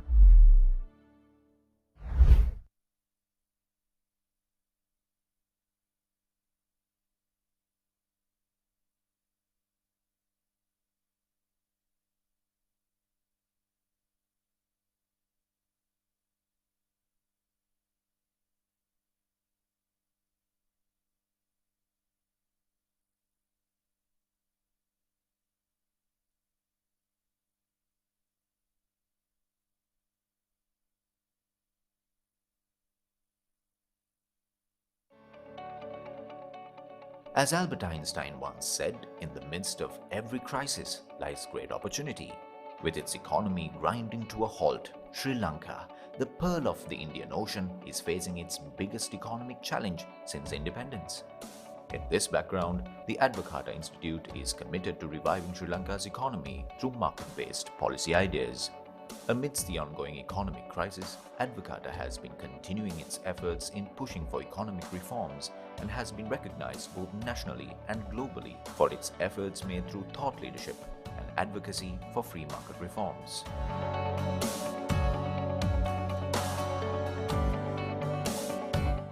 In 2022, Advocata won 2 globally recognized awards. Advocata has also published 3 groundbreaking reports and launched a cutting-edge website on state-owned enterprises. Also, Advocata has had 50 media appearances. Advocata has hosted 2 high-level roundtable discussions in collaboration with the High Commission of New Zealand, the Central Bank, and policy experts. Overall, Advocata has driven the reform agenda by achieving an overall reach of 4 million on all its social media platforms. Through our social media impact, Advocata was able to work through the tough times and win big on policy reforms by contributing towards lowering taxes on sanitary napkins and ending price controls. While participating in public discussions as an independent, non-partisan think tank, Advocata has engaged with all political parties by providing policy briefs and information on Sri Lanka's economic analysis. As a voice for the voiceless, Advocata's strength lies in its media outreach and advocacy with over 50 appearances on national and international media outlets. So as a citizen, I'd like to ask this question. It is 13 years since the end of the conflict.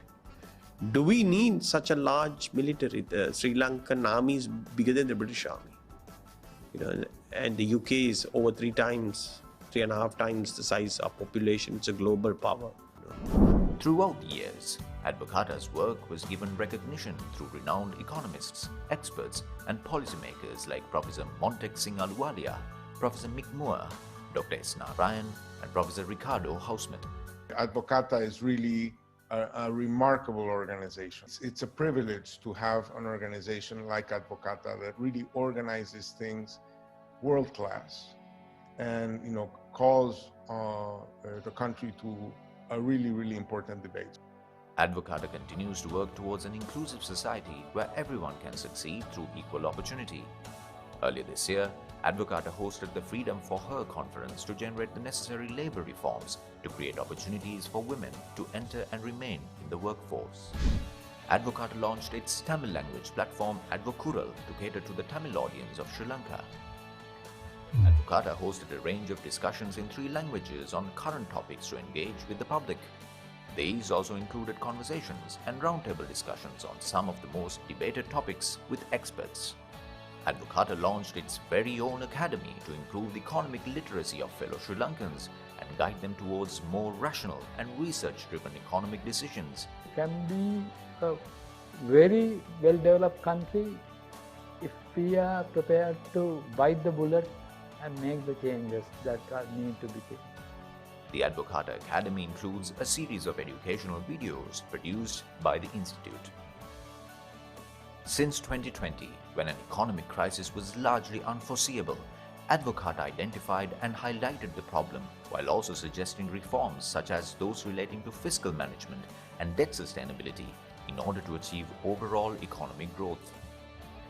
In the midst of unprecedented civil unrest, Advocata accepted the challenge to host Sri Lanka's first ever Reset Economic Reform Conference, drawing a panel of local and international experts whose knowledge has guided countries through financial turmoil towards prosperity.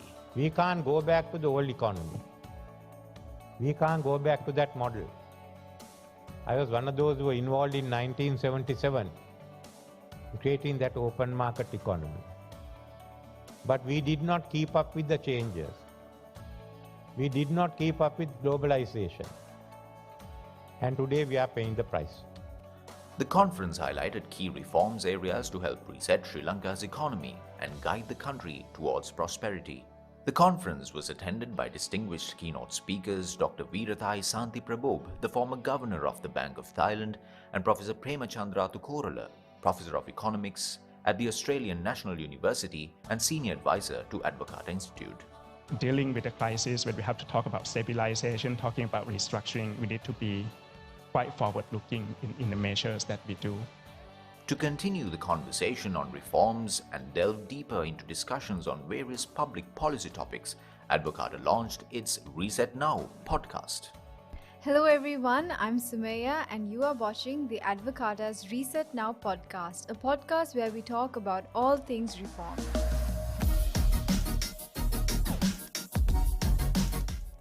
The think tank stands where it does because of the team behind it. We thank the team members, past and present, for all their hard work and contributions in bringing Advocata to the place it is today. It is through the assistance and encouragement received that Advocata ends the year by marking 2 major milestones. Advocata was awarded the Asia Liberty Award, surpassing more than 47 think tanks regionally. Advocata was recognized for its impact as a leading voice in Sri Lanka, promoting free market reforms as a means of alleviating the country's current economic crisis. And the award goes to Advocata Institute from Sri Lanka. Advocata was also awarded the most prestigious Templeton Freedom Award, completing alongside 540 think tanks from over 100 countries internationally.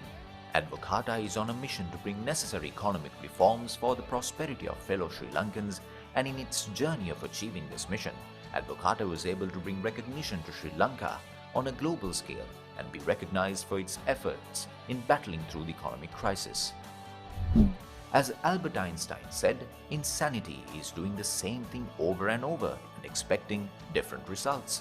The Advocata team would also like to extend its gratitude and appreciation towards all its donors, advisors, well-wishers, support services, critics, and the general public for all their support and contributions towards Advocata's success. It is your encouragement that has empowered us to play a bigger role in reforming our economy, and which in time we hope will have a lasting impact on our lives for achieving liberty and freedom.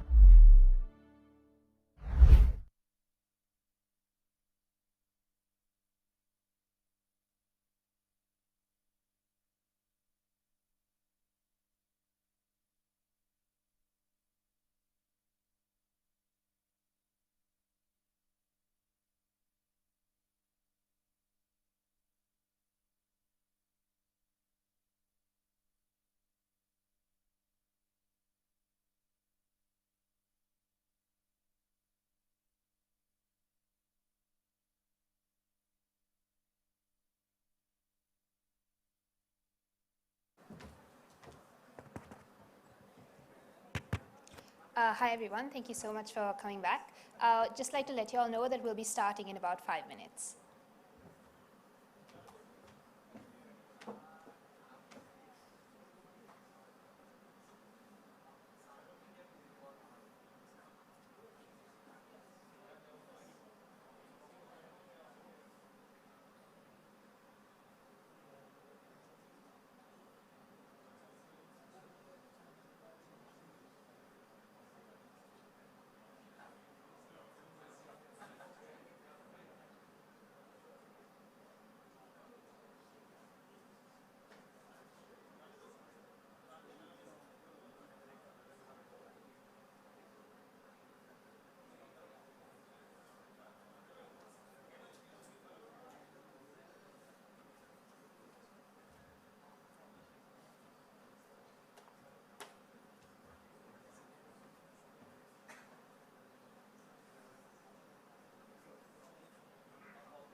Hi everyone, and welcome back to our event for this evening. We hope you've enjoyed your short break, and we'd also like to apologize for the small inconveniences earlier. Thank you very much for putting up with us as we resolve them. We've examined the practices in Sri Lanka now, but I think it's now time to look further into the region. So to commence the second panel discussion, I would now like to begin by introducing our panelists and our moderator to the stage. Motivated to pursue evidence-driven research, our panelist from Bangladesh, Omar R. Chowdhury, currently works in the South Asian Network on Economic Modeling, or SANEM, as a research associate. As an economics graduate, Omar believes that qualitative and quantitative research are instrumental in forming truly progressive and innovative policies to effectively address issues like poverty, inequality, and climate and environmental crises. Our second panelist for this evening, Anu Anajo, is a Senior Associate of Research at the Center for Public Policy Research, or CPPR, in India. Anu holds an MSc in Economics, specializing in environmental economics, from the Madras School of Economics. Anu is a cohort member of the Climate Action Champions Network, a US Department of State-funded program which works towards building a sustainable future along with 100 other experts from Bangladesh, Bhutan, India, Nepal, and Sri Lanka. Joining us virtually is Dr. Joseph Wilson, who headed the Pakistan study. Dr. Wilson is an independent competition law expert and a professor adjunct at McGill University Faculty of Law. He is also a barrister and a solicitor of the Law Society of Ontario, and he is also admitted to the State Bar of New York and Lahore High Court. And all the way from Washington, D.C., we are joined by Dr. Malathi Knight, a research associate at Verite Research.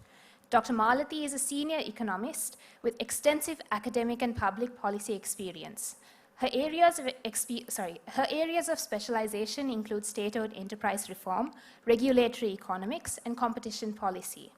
Her extensive experiences include contributions to national policies, involvement in both government commissions and private sector committees, as well as numerous publications.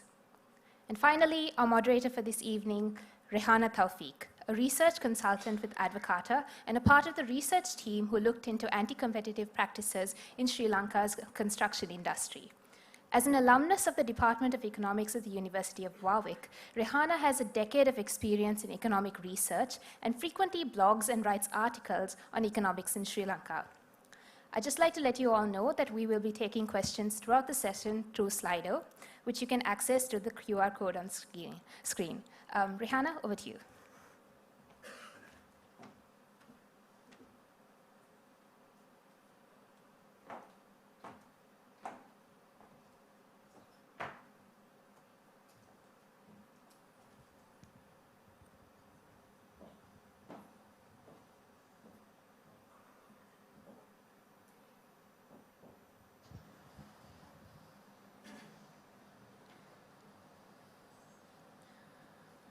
Housing is absolutely essential for human prosperity, and access to safe, secure, and affordable housing is a basic human right.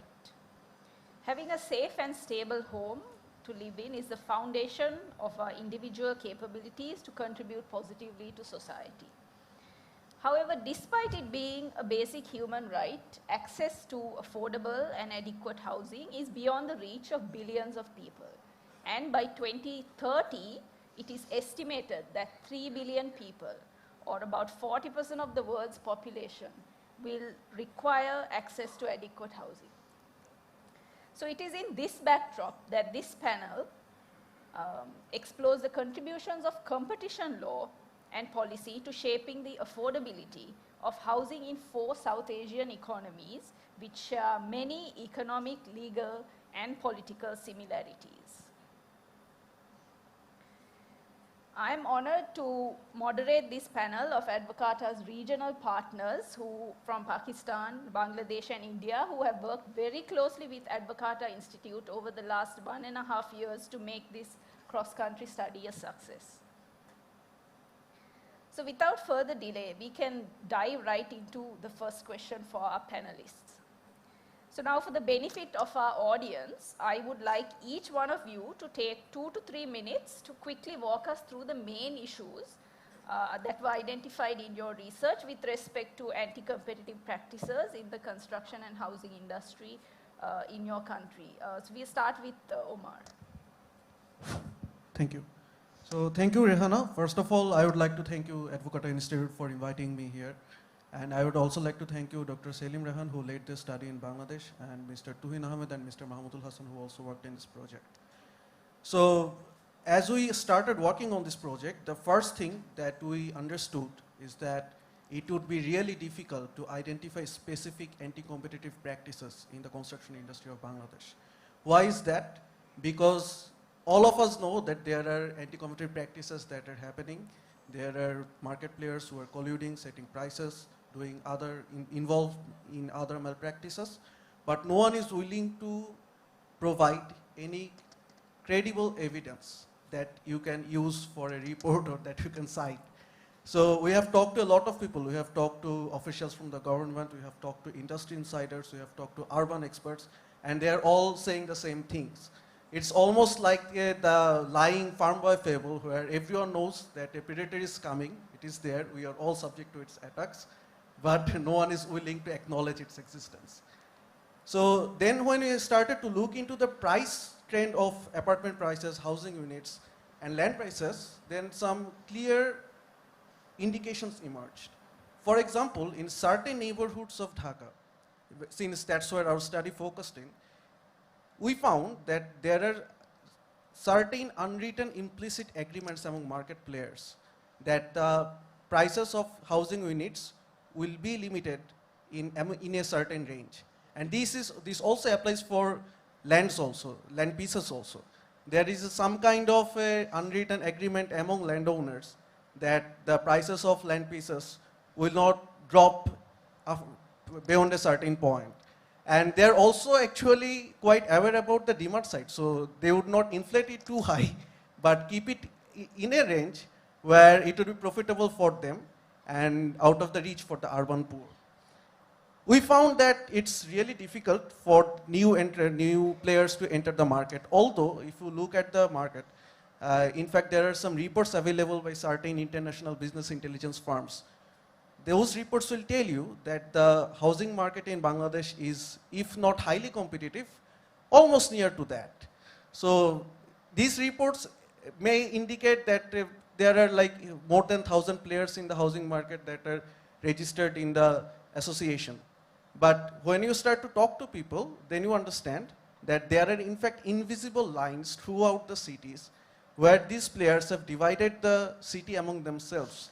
Certain developers control the projects in certain areas, and that is how they're controlling the market. So lastly, what I would like to say is that while it is difficult to particularly provide any evidence, there are indications to anti-competitive practices, and that's the story that we wanted to tell in our reports. Over to you, Rehana. Thank you. Thank you, Omar. Anu? Yeah, thank you, Rehana. Thank you, Advocata. It's been a long journey, and it feels very personal and happy to, come into this platform to speak. Coming to India, it was a very interesting study for us. We wanted to see what the anti-competitive practices in the affordable housing sector is, and we ended up, finding out that there isn't much competition in the sector. So when you talk about affordable housing sector, I think the image just kicks in that you are talking for the urban poor. And when we talk about urban poor, it comes economically weaker section. In India, it is divided as economically weaker section, lower income group and middle income group. Most of the realtors and suppliers are interested to build houses for, targeting the middle income and higher income groups because the profit margin is quite high. So when it comes to affordable housing sector, the profit margin is 7 to 8%, which is comparatively minimal, and the sector is very cost sensitive because in this margin you are operating for the volume and not for the, the maximum, the volume it is sold, it is profitable for you. Let's take the profit out of it. We are talking about the people who really wanted a roof over their head. And this product, the affordable house, is an aspirational good.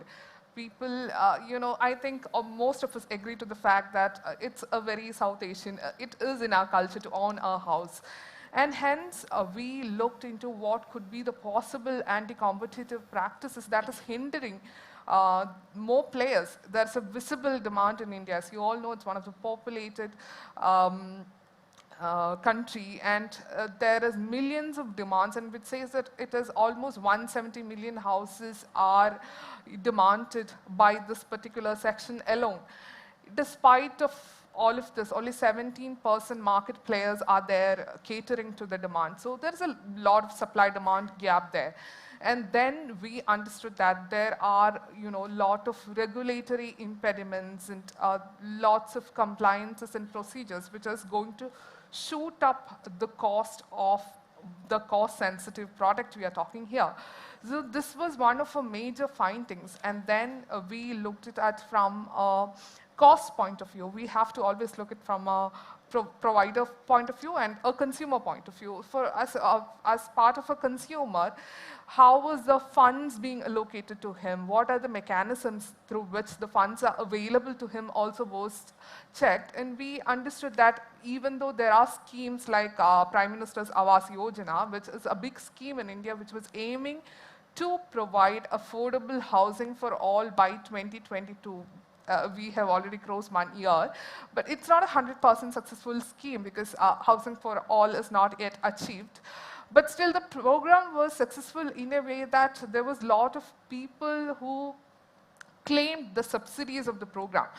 The major problems with the program, and it was criticized because the houses which were constructed was in the outskirts. So why this is happening is that, as I mentioned earlier, since this is a very cost sensitive, one of the major cost that is associated with the house, one of the major contributing factor is the cost of land. I think the previous panelist also touched upon this, the cost of land. Land being one of the important thing, and there are a lot of land which is in the litigation process, and land conversions requires a lot of regulatory hindrances when it's not easy. So such things are causing the players to get into the market, and it is causing a wide demand-supply mismatch. So as a starter, I would say this is how we looked into the entire study, and in the process we were able to find the nitty-gritties to it. What are these exact regulatory problems which, which led to such a widening gap? Yeah. Thank you, Anu. Dr. Wilson, over to you. Thank you very much. My sincere gratitude to Advocata for engaging in this interesting project. The study we did will expanded the scope a little bit from anti-competitive to look at the other things which are affecting them affordability. As our previous speaker said, that in our culture the idea is to own a house, but I would include that affordability would also go into affording a rentable, rented premises. So the thing that affects the affordability is, one is on the construction market is the cartelization. Cartelization in the cement is there in Pakistan since it was privatized in 1991. There's plenty of evidence, but it's the courts which, when it goes to the court, the matter gets stayed and it prolongs. And every time when it's prolonged or a stay order is given, it's continuously affecting the anti-competitive practices are affecting the consumers. Then there is on the rental side, I noticed that the structure of rent control laws are being changed recently. We looked at the history of rental laws. They were drafted with the consumer protection in mind, with the aim of protecting the tenant. But now there's a shift that it's allowing the landlord to increase the rent every year by the rate of 10%, which is exponentially high for someone who is living in low housing. Then there are issues we identified were the trade issues, the dumping issues, which is affecting the market. In the previous panel, somebody talked about the floor tiles, the sanitary fitting. These were dumped from a particular country, and it has affected the market in Pakistan. Now, the effect is that when a market is affected, the manufacturers is affected, the employers are affected, and the employees are affected. It creates a negative ripple effect on the affordability. The employment opportunities you're losing, and it creates a negative effect. So all these things, and another thing, two more important things that we discovered that has an impact on housing is unfortunately the corruption by state officials. Many government plans were devised over a period of time to provide housing, but all those plans were stifled by corrupt practices by officials, and the objective was not fulfilled that poor people can own a house or have the ability. So all these schemes eventually were failed. They didn't see the light of the day. In the previous session, there was also a talk about the delays in approvals, that has also caused a lot of problem. It raises the price, but also there are cases which we identified, unfortunate cases, where the buildings were constructed on approvals which was not supposed to be given. They were on the public place, on the roads, and all those high towers were the Supreme Court ordered to demolish. So that's these are a number of things which are affecting, but cartelization, number one, corruption, rent laws, and these are the things that we identified. Thank you. Thank you, Dr. Wilson. Dr. Malati, so we won't be covering Sri Lanka's findings again because we already had a detailed presentation early, so we'll just dive into a couple of other questions. Dr. Malati, in advanced competitive economies, there is strong legislative and institutional backing for the enforcement of competitive practices. Stakeholders are often very aware of their consumer rights, what anti-competitive practices are, and how they can impact their lives. In your investigations, did you find that stakeholders had a strong awareness about anti-competitive practices? And did this awareness vary among different stakeholders? And why may this be the case?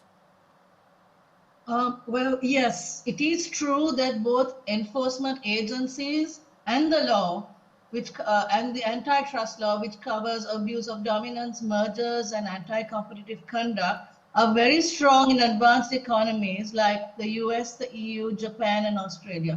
But we also see this kind of legal and institutional setup even in countries like South Africa and Malaysia, and even India and Pakistan relative to Sri Lanka. Now, in India, you have consumer rights organizations like CUTS, for example, which have been very effective in fostering a competition and consumer rights culture.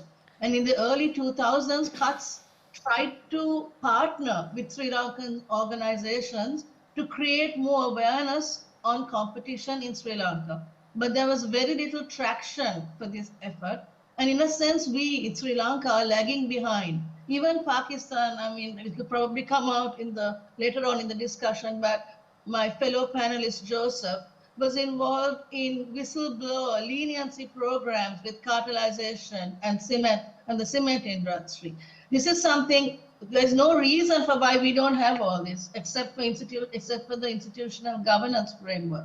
So we seem to have missed many opportunities to firm up competition law and the institutional framework for competition. Now, precisely in our research, we found a few things that one, competition policy and law are misunderstood, not sufficiently grasped by most stakeholders. The scope and the powers of the competition authority, the CAR, Consumer Affairs Authority, is also not understood. The people we interviewed tended to conflate corruption and competition policy. Now, where there is corruption, it's very likely that we can sniff out anti-competitive behavior, but they're not the same. And they also, people had little awareness on the fact that both abuse of dominance and anti-competitive practice can in principle be investigated based on the language of the law. So they see CAR mostly as a consumer welfare entity and not as that can possibly enforce competition. So there is little or no awareness across the board on what constitutes anti-competitive practice or what can be done. Now, why is this the case? First, although the current 2003 law does retain language on anti-competitive practices, it is very much a diluted version of its predecessor, the Fair Trading Commission Act of '87, which specifically sets out the buckets on abuse of dominance / monopolies, mergers and acquisitions, and anti-competitive practices. When the '87 law was repealed and the 2003 law enacted, the plan was to have a separate competition law with all these three strands and let CAR handle consumer welfare. But that did not happen, and we have another missed opportunity. Second, CAR lacks visibility on issues of competition. We have found, I mean, basically research at Verite has found that people would rather take their complaints to courts than approach CAR, as CAR is perceived as a very ineffective organization that lacks legitimacy. CAA also has not investigated any abuse of dominance or anti-competitive practice. There is no case law. And I looked at the annual reports from 2010 to 2020, and there's lots of action on price control, MRPs, but nothing on abuse of dominance and anti-competitive practice. Now, this situation is very worrisome. I mean, we've been boxing along as we do in Sri Lanka, but we've come to a point where privatization, state-owned enterprise, and free trade agreements are on the cards. In this situation, not having a strong competition law is very, very problematic, and we cannot afford to backpedal or miss any more opportunities to firm up both competition law and the enforcement agents. Thank you. Thank you, Dr. Malati. You raised some very interesting points, and as you said, it's a very important piece of legislation for Sri Lanka, particularly given the situation that we are in and the road to recovery that we are looking forward to. Dr. Wilson, as you mentioned and even Dr. Malati mentioned, Pakistan's Competition Commission has a very rich history of identifying and taking action against anti-competitive practices. With the cement cartel being one such incident. Can you tell us more about the process behind, how does the competition authority manage to identify cartelization and price fixing, and how does it go about, investigating these? Okay, so in 2007, Pakistan reformed its competition regime. We had competition law since 1970, which is Monopolies and Restrictive Trade Practices Ordinance. And then in 2007, we had Competition Ordinance, now a Competition Act of 2010. The major difference that comes in that ordinance was in the new Competition Act was the power given to the Commission to do search and forcible entry. That was an important element. Prior to this, under the Monopoly Control Authority, when the starting point is always a raise in prices. Whenever there's an increase in price, it's always the media reports, people talking about that the cement price has gone up, somebody even complained. So the MCA or the Commission would look into what are the reasons for the parallel increase in price. They ask for data, but they look into all the statistics, they look into the cost analysis. But in 2006, the High Court in Pakistan said that it's not only the price increase which will point out to cartelization. There has to be a plus factor. And that plus factor would come from what is earlier said, the power to search and forcible entry, and that was extensively used. And in 2020, again, the headquarters of the All Pakistan Manufacturers Association, Cement Manufacturers Association, was raided. They were able to impound all the evidence. They were able to impound the smartphones of the officers. And then there were a forensic report that comes out to look at their chat report, their chat, their emails, and there was abundant evidence that they were colluding, they were meeting, they were setting prices, and it's all in the report which is available on the Competition Commission's website. So I would say it's that power that was given to the Commission in 2007 to search and forcible entry really is an important tool to find out, to dig into the agreements to cartelize. Thank you, Dr. Wilson. There are a couple of audience questions, but I think this question will also cover a few of the questions raised by the audience. So Omar, similar to Sri Lanka, Bangladesh also does not have a lot of documented evidence of anti-competitive practices, unlike in India and Pakistan. However, in your research, you had come across some anecdotal evidence of anti-competitive practices existing in the market. So can you tell us more about why the Bangladesh Competition Authority may be struggling to identify and address these practices? Sure, thanks for the question. So it's interesting that Dr. Wilson mentioned the 1970 law, because that was the law that Bangladesh had been using till 2012, although we got independence in 1971. So in 2012, the Competition Act was passed in the parliament, and then a few years later, the Competition Commission was formed. So one thing that I would like to point out in this discussion is that probably unlike other countries, the Competition Commission is a relatively newer state organization or institutions that came into being. It is yet to fully evolve, and there are reports that it is struggling in recruitment due to some issues and complexities with regard to its organogram. And when we talk to people who have knowledge on the issues of that the Competition Commission is facing, they told us that there is a serious constraint on resources of the Competition Commission. And here I would like to point out two things. So first of all, when we are struggling to find evidence of anti-competitive practices in the real estate sector, in the construction sector, we looked into the public infrastructure projects. And there have been reports, in fact the World Bank has said that the per kilometer cost of road construction in Bangladesh is one of the highest in the world. And if you look at the public infrastructures, some of the milestone infrastructures, there have been repeated revisions of costs, and with each revision, the cost has gone up many-fold than the previously said. So I don't know if this is a common phenomenon in other South Asian countries.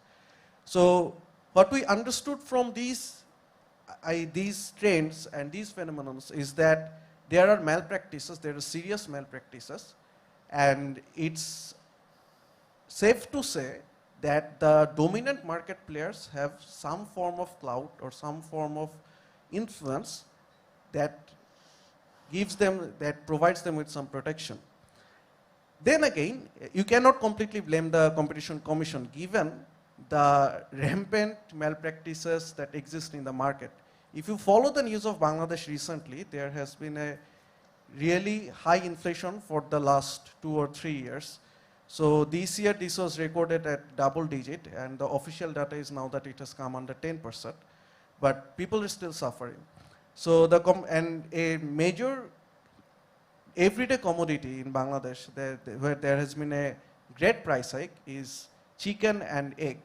So the Competition Commission has acted on that. In fact, it has fined 2 firms around 8,000 USD for inflating the prices and for colluding, etc. But you have to imagine that in an economy of like 16 million people, there are multitudes of these practices. And it would not be wrong to say that the Competition Commission does not have sufficient resources and manpower to regulate the whole market. Because when you are looking into the price hike in the everyday necessities, the everyday products that people use, so it's naturally demanded from everyone, from all stakeholders, from all parties, that the Competition Commission should act. There is a saying in Bangladesh, funnily enough, that when the price of a certain product goes up in Bangladesh, it does not come down. And this has happened continuously over the last 2 or 3 years. When COVID happened, there was this excuse that due to COVID, prices is going up. So then the Russia-Ukraine war came, and then there was this excuse. So if you had interviewed businessmen or those who are involved in these trades, they would give all these excuses. But when you are looking at the world price, that after a certain point, these prices have lowered and adjusted, not fully normalized, but maybe it has come down to a level where it is a bit more acceptable, maybe. So the domestic prices in Bangladesh never adjust to the world market prices.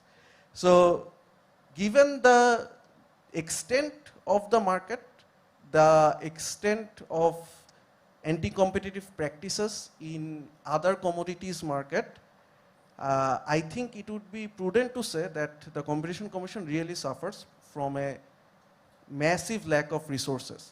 So since the housing sector and the construction industry is really a niche, very niche sector, you would need some real experts on that, and you would probably need some full-time teams working on that. Because if you look at the rural-urban migration in Bangladesh, this has been going on for the last 2 or 3 decades. So from the rural areas, people are either moving into Dhaka or going abroad to work in the Middle East or Europe. So going to Dhaka is like it's almost like an wave. I was working in another study where we are looking into agricultural equipment sector. And then there we found that there is really a shortage of agricultural labor in the rural areas. So that's an indication of how workers have migrated from rural areas to urban areas. And you can imagine how the demand of housing units in Dhaka, which is the center of the market, has gone up. According to an estimate, the annual demand of housing is like 120,000, but every year only 25,000 housing units are being built. So given this situation, I think these are the struggles that the Competition Commission and associated bodies face to struggle to identify the anti-competitive practices in the market. Thank you very much. Thank you, Omar. Anu, earlier you mentioned that you had identified through your research several regulatory and policy failures that had contributed to making the housing sector not as vibrant as it should be. So can you elaborate on these for the audience, as well as what are some of the policy and regulatory failures that are affecting the affordability of housing in India? Right. So as I mentioned, there are quite a few regulatory and policy framework that's getting into the way of making the whole sector affordable. So if you notice the floor space index, floor space index in FSI limits in India are very low compared to other nations. It is ranging between 2 to 4, whereas in Singapore and all, it's very high. So one of the arguments why FSI limits are kept very low is that they need to tackle the traffic. Because the higher the buildings and the denser the population, there will be more traffic and congestion in the roads. But let me tell you one thing, despite keeping it very low, we are not able to solve that problem. So the problem is not with respect to your building heights, it's respect to how much you are able to provide with respect to your infrastructure, that is your transport, public transport. So, the root cause of the problem is not that. We need to identify the root cause and then solve it rather than keeping limits which can eventually affect the affordability in the sector. Another interesting thing is your building bylaws. In India, through our Constitutional Amendment Act, 74th Constitutional Amendment Act, the Act gives powers to the urban local bodies in urban planning and building related regulations. So what happens is that each of the municipality or municipal corporation will have their own bylaws. And when a builder wants to do a construction, he needs to abide by this as well, the particular building bylaws. And while we were having the stakeholder discussion, we understood that this kind of, it is leading to a situation of a micro monopoly wherein the officers at the municipality level, they are favoring to very certain builders. They are notifying the bylaws to them, and others are not kept out of the purview. They're not being transparent enough with the building bylaws. So that is something which was an interesting find in the whole process. Then we have a floor area ratio which is being kept very low. And with respect to land, which I mentioned, when we look into the land conversions is a very stressful process for the entire builders. Because while we were talking to the builders, they were saying that even if we have all the resources in place, we have the adequate capital, adequate documents, it will take at least 2 to 3 years to get all your construction permits in place. So when we are talking about a 2 to 3 years delays, it is multi-fold increase in your cost, and ultimately your target people who are going to use the product will not be able to afford it at any cost. So at that level also, it is costing, the cost is going up. With respect to certain acts, right now we are doing a project which is looking into the business laws and what are the penalties when they are not complying to procedural lapses or minor offenses. And then we understood that, for example, your Migrant Workers Act or your Construction Workers Act, there is provisions which says that you need to keep registers for the employers, whoever is being the construction workers who are there, you need to keep registers for it. At this point in time, that is a very old law. You need to invent, you need to innovate with respect to your laws as well. You need to adopt it according to the need of the time. So it is the compliance cost for these laws, when it goes high, naturally it is an impediment for the realtors and the builders. That is one thing. And also with respect to innovations in the sector. So while we were talking to some of the builders, they were saying that when you have a lot of restrictions in place, you don't have the incentive to innovate.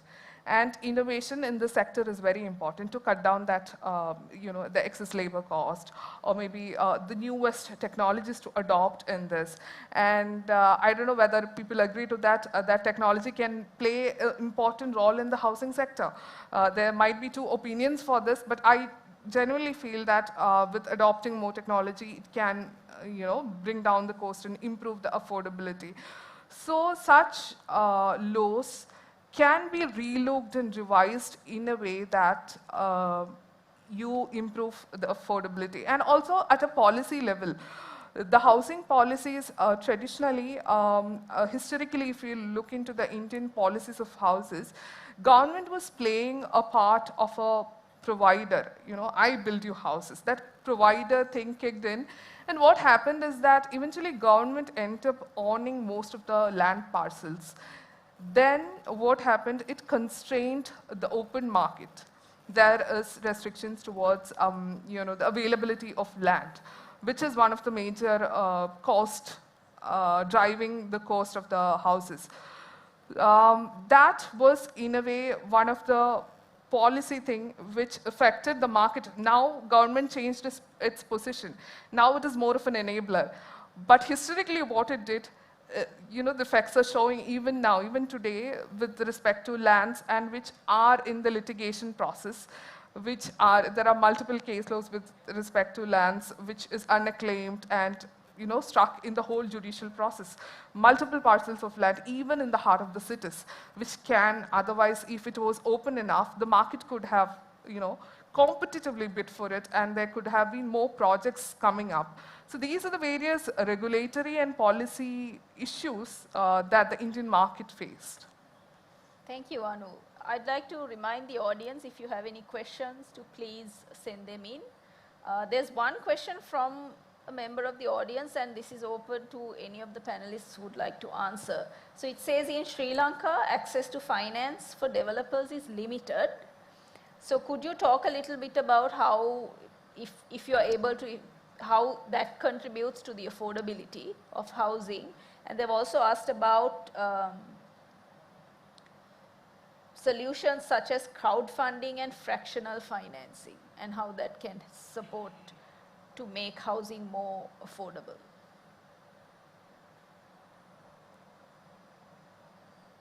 Nobody? So who's taking the question? Anybody can. Would you like to go? So I can answer one part of the question, access to finance. For example, the builders never get loans or credit for purchasing a land. And this is one of the major costs they'll have to bear it on themselves. And this is stressing their investments as well. Then the model with which they work is on, yes, again, the crowdfunding, but I am not, I don't have the, that kind of knowledge to talk about that aspect. But one thing for sure is that you are never given a credit for buying lands, and your inputs, I don't think nobody is going to give you, so such innovations in the market with respect to credit is very important. And that can't be at a level where you have multiple restrictions. I think such innovations can only happen if the market is open enough, not just closed. So I think there can be a possibility of innovations in the finance sector. We should talk more about the finance sector as such, because that can cause a lot of difference in the market. Can I add to that? Sure. So actually, I'm not going to talk about developers' access to finance, but what I would like to stress here, since Anu mentioned about the overall finance market, that there's a serious issue with access to finance for the urban poor, who were, this was a key aspect of the study. So we actually did a survey of 400 households in 4 major slums of the Dhaka city. And one of the major findings that we came up with is that the urban poor, first of all, struggle to understand the process of taking loans, credits, the whole process to get finance from a bank or any other financial institutions. Secondly, the financial institutions have in place some packages, some financing solutions, particularly curated for housing, but those are aimed at upper middle class or upper class households, not the urban poor. So this is a major issue that creates some kind of the constraints for the urban poor to access safe and affordable housing. Thank you, Umar. Dr. Malathi, Dr. Wilson, would you like to add anything? Yes. In Pakistan, recently there's a new housing authority at a federal level. And as Anu mentioned, the government's supposed to be, used to be a provider, but now it has become an enabler. So one scheme which they have introduced, the new housing authority, federal government, is that they give 2 parcels of land to a developer. And the developer has, one is for commercial purposes and one is for the urban poor, or for the poor. The developers were supposed to develop a set of houses on one parcel, and when they build it, they give it at a certain price, which is predetermined by the government, to the poor people. Then they get another a similar size of parcel in commercial land where they can build and sell it at a commercial rate. So that's a kind of a scheme where the developers were they partnered with the government and provide housing. So this is something which can be looked by other countries. Thank you, Dr. Wilson. So we've spoken extensively about the problems that were identified. So I'd like to dive into what the solutions are. So if you could each take maybe 5 minutes to walk us through what are the solutions that you are proposing to address this issue of housing affordability and anti-competitive practices. Omar, over to you. So, yeah, there is a saying that the development of Bangladesh is really a paradox, because that Bangladesh has achieved remarkable growth, but its institutions have not developed on par. So to look at the Competition Commission or the overall institutions, the organizations or the actors that govern the market, that regulate the market from a separate lens, I would say that that would not be really the right thing to do. So, and as I mentioned, that the Competition Commission has yet to evolve. Probably we need to give it some more time. We probably need to give the state, the government some more time to be more efficient here. And as I mentioned, that a major issue that the Competition Commission is facing is a lack of resources and expertise. So definitely on that area, there has to be more resources and experts who are well aware about the issues in the construction industry, in the housing industry, need to be onboarded. But more importantly, I think that when we're talking about urban poor's access to housing, we have made these recommendations in our reports. The government has to step in, and as everyone is saying here, that it also has to be an enabler. Maybe it can introduce policies such as housing tax credit so that private developers can have some incentive to develop housing, to provide some housing solutions for the urban poor at a low cost. It can probably introduce policies like inclusionary zoning, where a certain share of housing units built by private developers will be allocated for the urban poor. And probably microfinance programs or more curated finance solutions for the urban poor can be put out there so that the urban poor can understand like what the packages are, how to utilize those packages, how to utilize the finance, and then get access to housing. And the idea that we have to ensure competition in the market is, of course, it's a bit ambitious, I would say, because I think we have all read in our textbook that no market is perfectly competitive.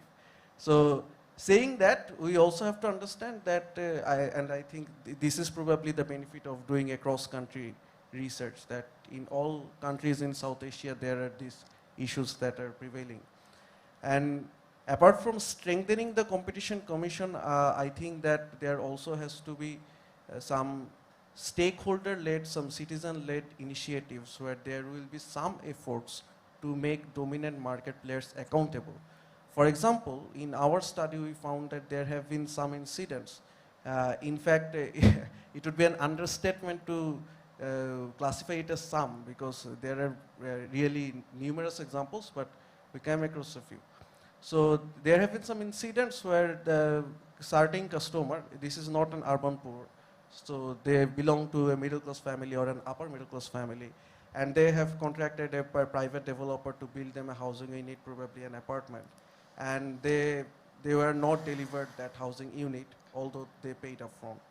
So on these kind of issues, what the consumers feel is that there would be some great hassles in pursuing legal actions, and by doing that, what they do is that they don't take any legal actions, and of course there are some judicial issues that make some cases longer to solve, and due to these hassles and due to the time taken by the judiciary and the other processes, these consumers feel that there is no need to do that.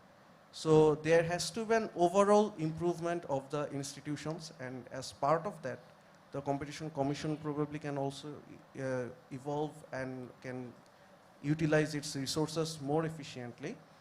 And the solutions led by the government, as I mentioned, can probably not entirely solve, but give the urban poor some better choices for affordable housing. Thank you, everyone. Thank you, Omar. Anu? So while talking about the solutions, the first thing I would like to highlight is that whenever we are talking about affordable housing in the urban poor, one image I think is there, in it's a low quality housing, it's somewhere there and no infrastructure to support. I think that idea, we should come out of that idea. It should be proper quality, good quality houses with proper infrastructure. Because this, as we opened the session today with an opening saying that it is the right. So when it is a right, it should be rightfully given. And regarding the solutions, we should simplify the regulations. I think in India, nobody knows what is the kind of, the laws you will have to comply, how many laws you have to comply, in what levels you have to comply. So there should be a single window clearance system. I think at this point, it shouldn't be a big problem because of the digitization and the improvement in overall communication and information technology. I think that shouldn't be a very difficult solution. So I think we should strive for a single window clearance system and simplified regulations, simplified compliance procedures, which doesn't compromise the quality of houses that is being given to the urban poor.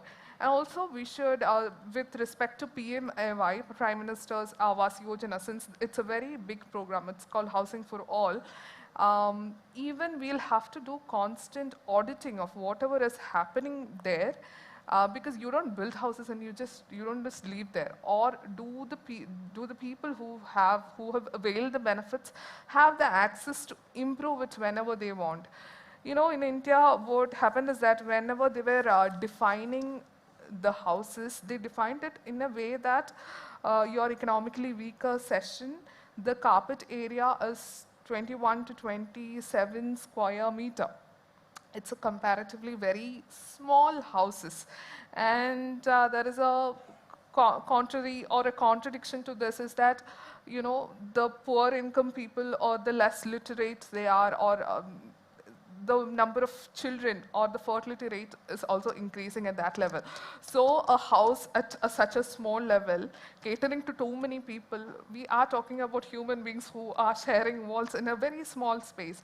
I think such kind of an approach is also very much necessary when we are talking about urban poor especially. And then the other thing is to free the land, like the land which is there in the litigation process, different cases. I think we should provide a market, open market for this land so that there can be multiple projects that can come up. Then access to credit, as you mentioned, at a consumer point of view and as well as a developer's point of view. What are the innovative credit mechanisms that is there? Do we have a mechanism like an insurance which can give you that kind of a guarantee to, lend out? So we can think of such innovative solutions also in a housing market. Then, as Omar also mentioned, incentivizing the developers. But I won't say that incentivizing developers should be at a cost that your government is always there. No, I think government can play a spectator role there, and rather than too much of an intervention can actually trash the market there. So I think it can be at a level that it can be an enabler which can enable easiness into the market, easiness into delivering project, cutting down the waiting period of getting the permits. Such things can actually improve the affordability. So that's the kind of recommendations which we are thinking. And I think none of it should be so difficult, or it is not something we are unheard of. I think in every kind of discussions we have, any problem we state, most of the solutions will be centered around this. But we have to very diligently study on a case-to-case basis, on a state-to-state basis. India being a large country, each state is having its own problem, each city is having its own problem. So even if I am saying that, okay, let's revise FSI, FAR, it will not cater to one particular city. It can't be a standard, one solution fits all approach. So you just need to, be proactive in understanding the market, understanding the needs, and then bring out solutions rather than one solution for all. Thank you, Anu. Dr. Malati, if you could talk about some of the solutions for Sri Lanka. Yeah. Before I step into Sri Lanka, I'd just like to make a point which is more conceptual. We have to understand that competition is not a nice to have thing, or maybe it will be nice to pin on. It is front, back, center of any reform effort. I mean, we take privatization, which is happening across the world. Without competition, privatization is very likely to end up in transmuting into monopolies and anti-competitive behavior. So this is something that we have to understand, especially in countries like ours. And if we can't get, and I'm not talking about the perfect competition model, I'm talking about competition where, I mean, you have sufficient to get to efficiencies. And if you don't have enough players, even with a natural monopoly or something like transmission in electricity, then you can have contestability, competing for the market. One success story, which is Sri Lankan telecom, in Sri Lanka, privatization. It succeeded not because of privatization or ownership change. It succeeded because before the privatization happened, there was competition in and for the market in both the mobile segments and the fixed wireless telephony segment. So I've been reading this book, which is by Professor Thomas Cheng, a professor in law in Hong Kong, and it's a new book, it's 2020. and it's on competition law and in developing countries, as well as competition and industrial policy, competition and trade policy. So I recommend that everybody, if they can get a hold of this, can get a used copy for pretty much, I got a used copy, pretty much cheaper, and it's a really good read. So anyway, getting back to Sri Lanka, as we've discussed earlier on in the panel, the current 2003 law is a diluted version of the 87 law that was repealed. However, if you look at sections 8, 34, and 35, for instance, there is language on abuse of dominance, monopolization, and anti-competitive conduct. What is missing completely is language on mergers. So bottom line, CAR, if it wants to, if it can investigate abuse of dominance and anti-competitive practice, those two strands under the current law. Why is CAR not doing this? Why has there been no investigative action on any of this for decades? First, our research shows that there is a lack of awareness within CAR on its mandate as per the law in the area of anti-competitive practice. When we spoke to them, they were, well, we are there for price control, for quality control. We don't have any mandate on anti-competitive behavior. It's right there in the Act, sections 8, 34, and 35. Second, understanding and tackling anti-competitive practices in a small open economy such as ours is not easy, and it requires strong technical skills and relatedly sufficient financial resources. If you have enough money, you can hire professionals with no expertise. Keep it small. You don't need to have 100 people. A small staff with high technical skills. Third, cracking these sorts of problems requires institutional independence. Very difficult in our climate or most developing countries. So now what do we do and where do we go from here? As I spoke before, privatization and free trade agreements, both of which are on the horizon, require solid competition policy and law. A lot of free trade agreements now, if we had this experience with the Singapore-Sri Lanka free trade agreement, they asked for competition policy language, competition law language in the agreement. Also, as discussed in the first panel, anti-competitive practice, conduct, behavior can arise through protectionist trade policies. Now, there are a few steps we can and must take to get to a concrete competition law and policy framework. First, the law has to be first amended to include mergers and to firm up the other sections. But mergers, in the current economic climate, we saw similar things happening in the telco sector with mergers. We didn't have provision to take it up. And this is very, very important in the current, as we develop, as we get into more reforms, mergers is very important. Because once you merge, unscrambling the egg is very difficult. Second, but this law is a necessary condition, but not sufficient. The sufficient condition lies in institutional reform. So the second point is, CAR needs more financial resources, better technical capacity, and institutional independence. Now, currently the situation is that CAR reports to a single line minister. This is not good institutional governance. CAR has to report to a parliamentary body. Now, we may not get to a first best solution, but it will be a step in the right direction. Because we have a single line minister who appoints and dismisses and takes all the action. So political interference is right. Second, technical capacity, as I said before, is linked to poor levels of remuneration. So the CAR funding model has to be rethought. We have examples of PUCSL and of TRC, which have access to funds through regulatory levies from the industry. More from that rather than from direct budget allocations from the state.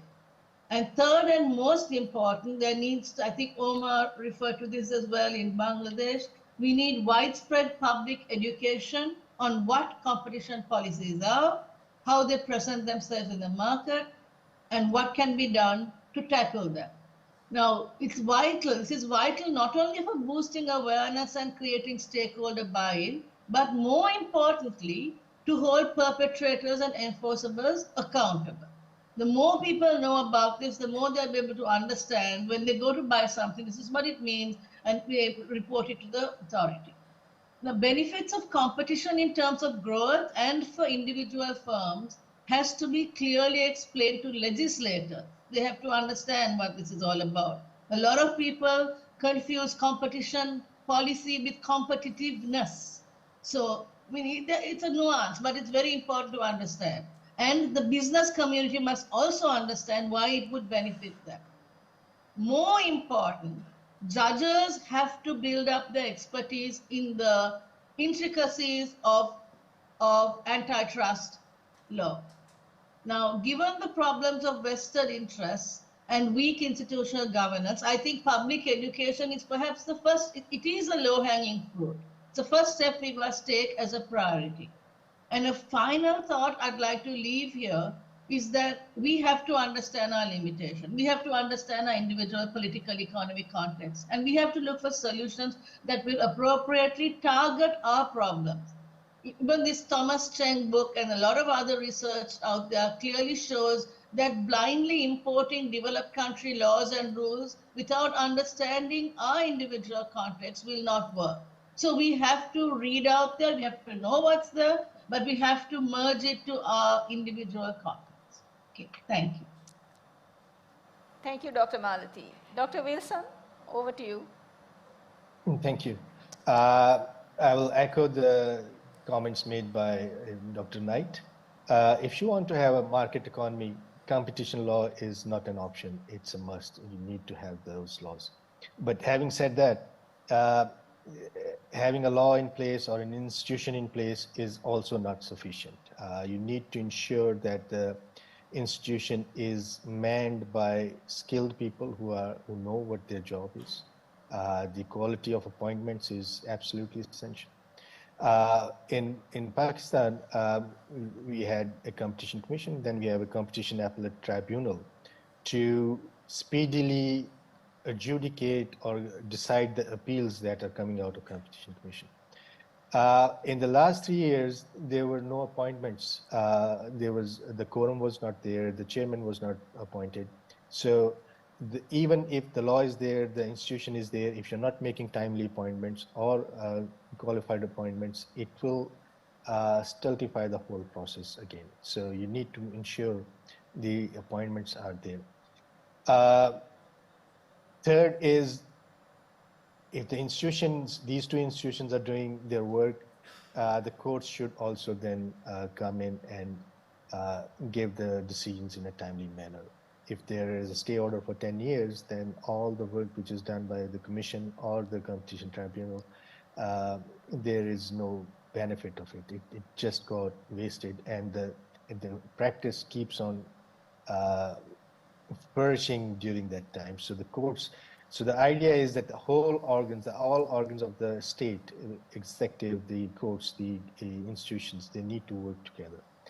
Second, I would say that while there is a protectionist policies, on the other end of the spectrum is that there shouldn't be unbridled foreign competition. It's not that some countries are just dumping their products, and that has to be, it's important to ensure, and it's important to understand that the function or the objective of competition law is not just only low prices or high quality goods. That's fine. That is the byproduct of a functioning competitive market. Functioning competitive market is, what I would say, is the hen that lays golden egg, and that golden egg is the consumer welfare. So you don't need to look at the egg, but you need to protect the hen. That is to say, the market structure shouldn't be affected or tilted in such a way that low prices eventually end up making a dominant player in the market. That is there. And the third thing is that all the 4 countries under study, they are part of international obligations under the Habitat Conventions. So the entire focus so far has been on constructing a house or having a house, but also all 4 countries are under obligation to ensure that people, those who can't afford a house, in constructing a house, their rents need to be subsidized by the government. Although it's a difficult proposition for countries like Pakistan, India, but this is something that that market, the rental market, shouldn't be completely ignored, and it should be taken into account. And the laws should, again, at least in Pakistan, where they are moving towards protecting more the landlord rather than the tenant, there should be a fair balance between the two. Thank you.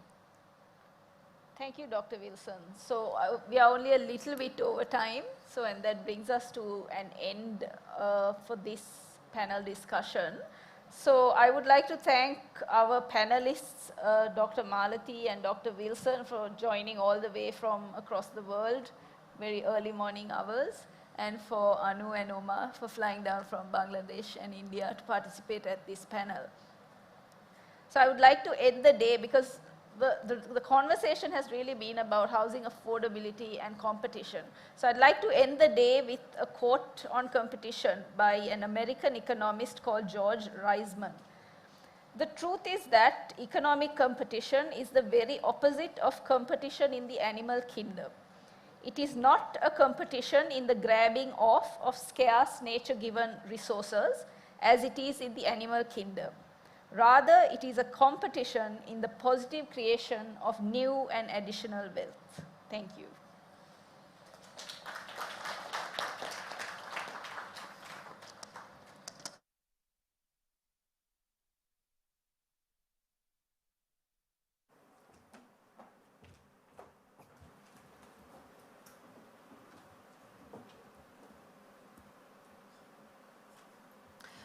Thank you, Anu. Thank you, Rehana, as well as Umar, Dr. Wilson, and Malathi as well, for giving us such a comprehensive insight into the region's practices. I'd like to inform you all that the policy briefs for Bangladesh, India, and Pakistan can be found by scanning these QR codes on screen. They can also be found on our website, advocata.org, under the subsection of policy briefs. Just a reminder again, these can also be found on our website at advocata.org under the section policy briefs. I'd now like to invite Ashanti Abhiyasekara, who is one of our researchers at the Advocata Institute, to deliver the vote of thanks.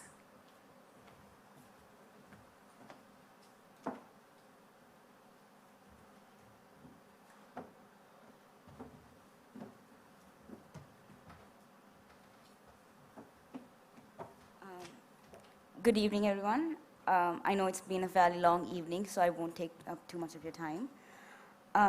The impact of anti-competitive practices and trade policies on Sri Lanka's construction industry has been profound, making it increasingly challenging for many to access affordable housing. Like many other complex issues that plague our country, the situation isn't always a straightforward one. However, as you heard this evening, the introduction of a robust competition policy is a step in the right direction, and it is the hope of many, myself included, that tonight's proceedings will kickstart the conversation and get the ball rolling. Now, on behalf of Advocata, I am privileged to have the honor of thanking all those who are involved in this event. So, first and foremost, I would like to express our deepest thanks to our esteemed panelists, whose expertise and insights have added tremendous value to our understanding of anti-competitive practices, competition policy, and housing. Our sincere gratitude also extends to the audience. Thank you for taking the time to attend this event today. Your enthusiasm and engagement have truly made this event a dynamic and enriching experience. I'd also like to take a minute and thank all those who are involved in carrying out this study. Under the leadership and guidance of Dr. Malathi Knight and Dr. Roshan Perera, and the hard work and dedication of Rehana Taufik, Udahuni Atapattu, Kanishka Veeravella, Tiani Kulatunga, and Tashkala Mendis, the Sri Lankan part of the study was completed successfully. It's also imperative that I add our regional partners to the appreciation list. Dr. Wilson from Pakistan, Anu and her team from CPPR India, Omar and his team from SANEM Bangladesh were instrumental in carrying out this study across their respective countries. I'd also like to take a minute and thank all those who assisted us with the study through KIIs and surveys. Our project sponsor, the Templeton World Charity Foundation, deserves our thanks for their generous support, without which this event would not have been possible. A special thank you also goes out to Prat Shah, advisor to Advocata, who assisted us in this process. We would also like to acknowledge the efforts of everyone behind the scenes, the communications team, and everyone who worked tirelessly and endured many sleepless nights to ensure the seamless execution of this event. Your dedication and hard work have not gone unnoticed, and we are grateful for your commitment to making this event a success. Now, once again, thank you to our distinguished panelists, the audience, and all those who played a part in making this panel discussion a truly enlightening and memorable experience. Thank you, and have a wonderful evening.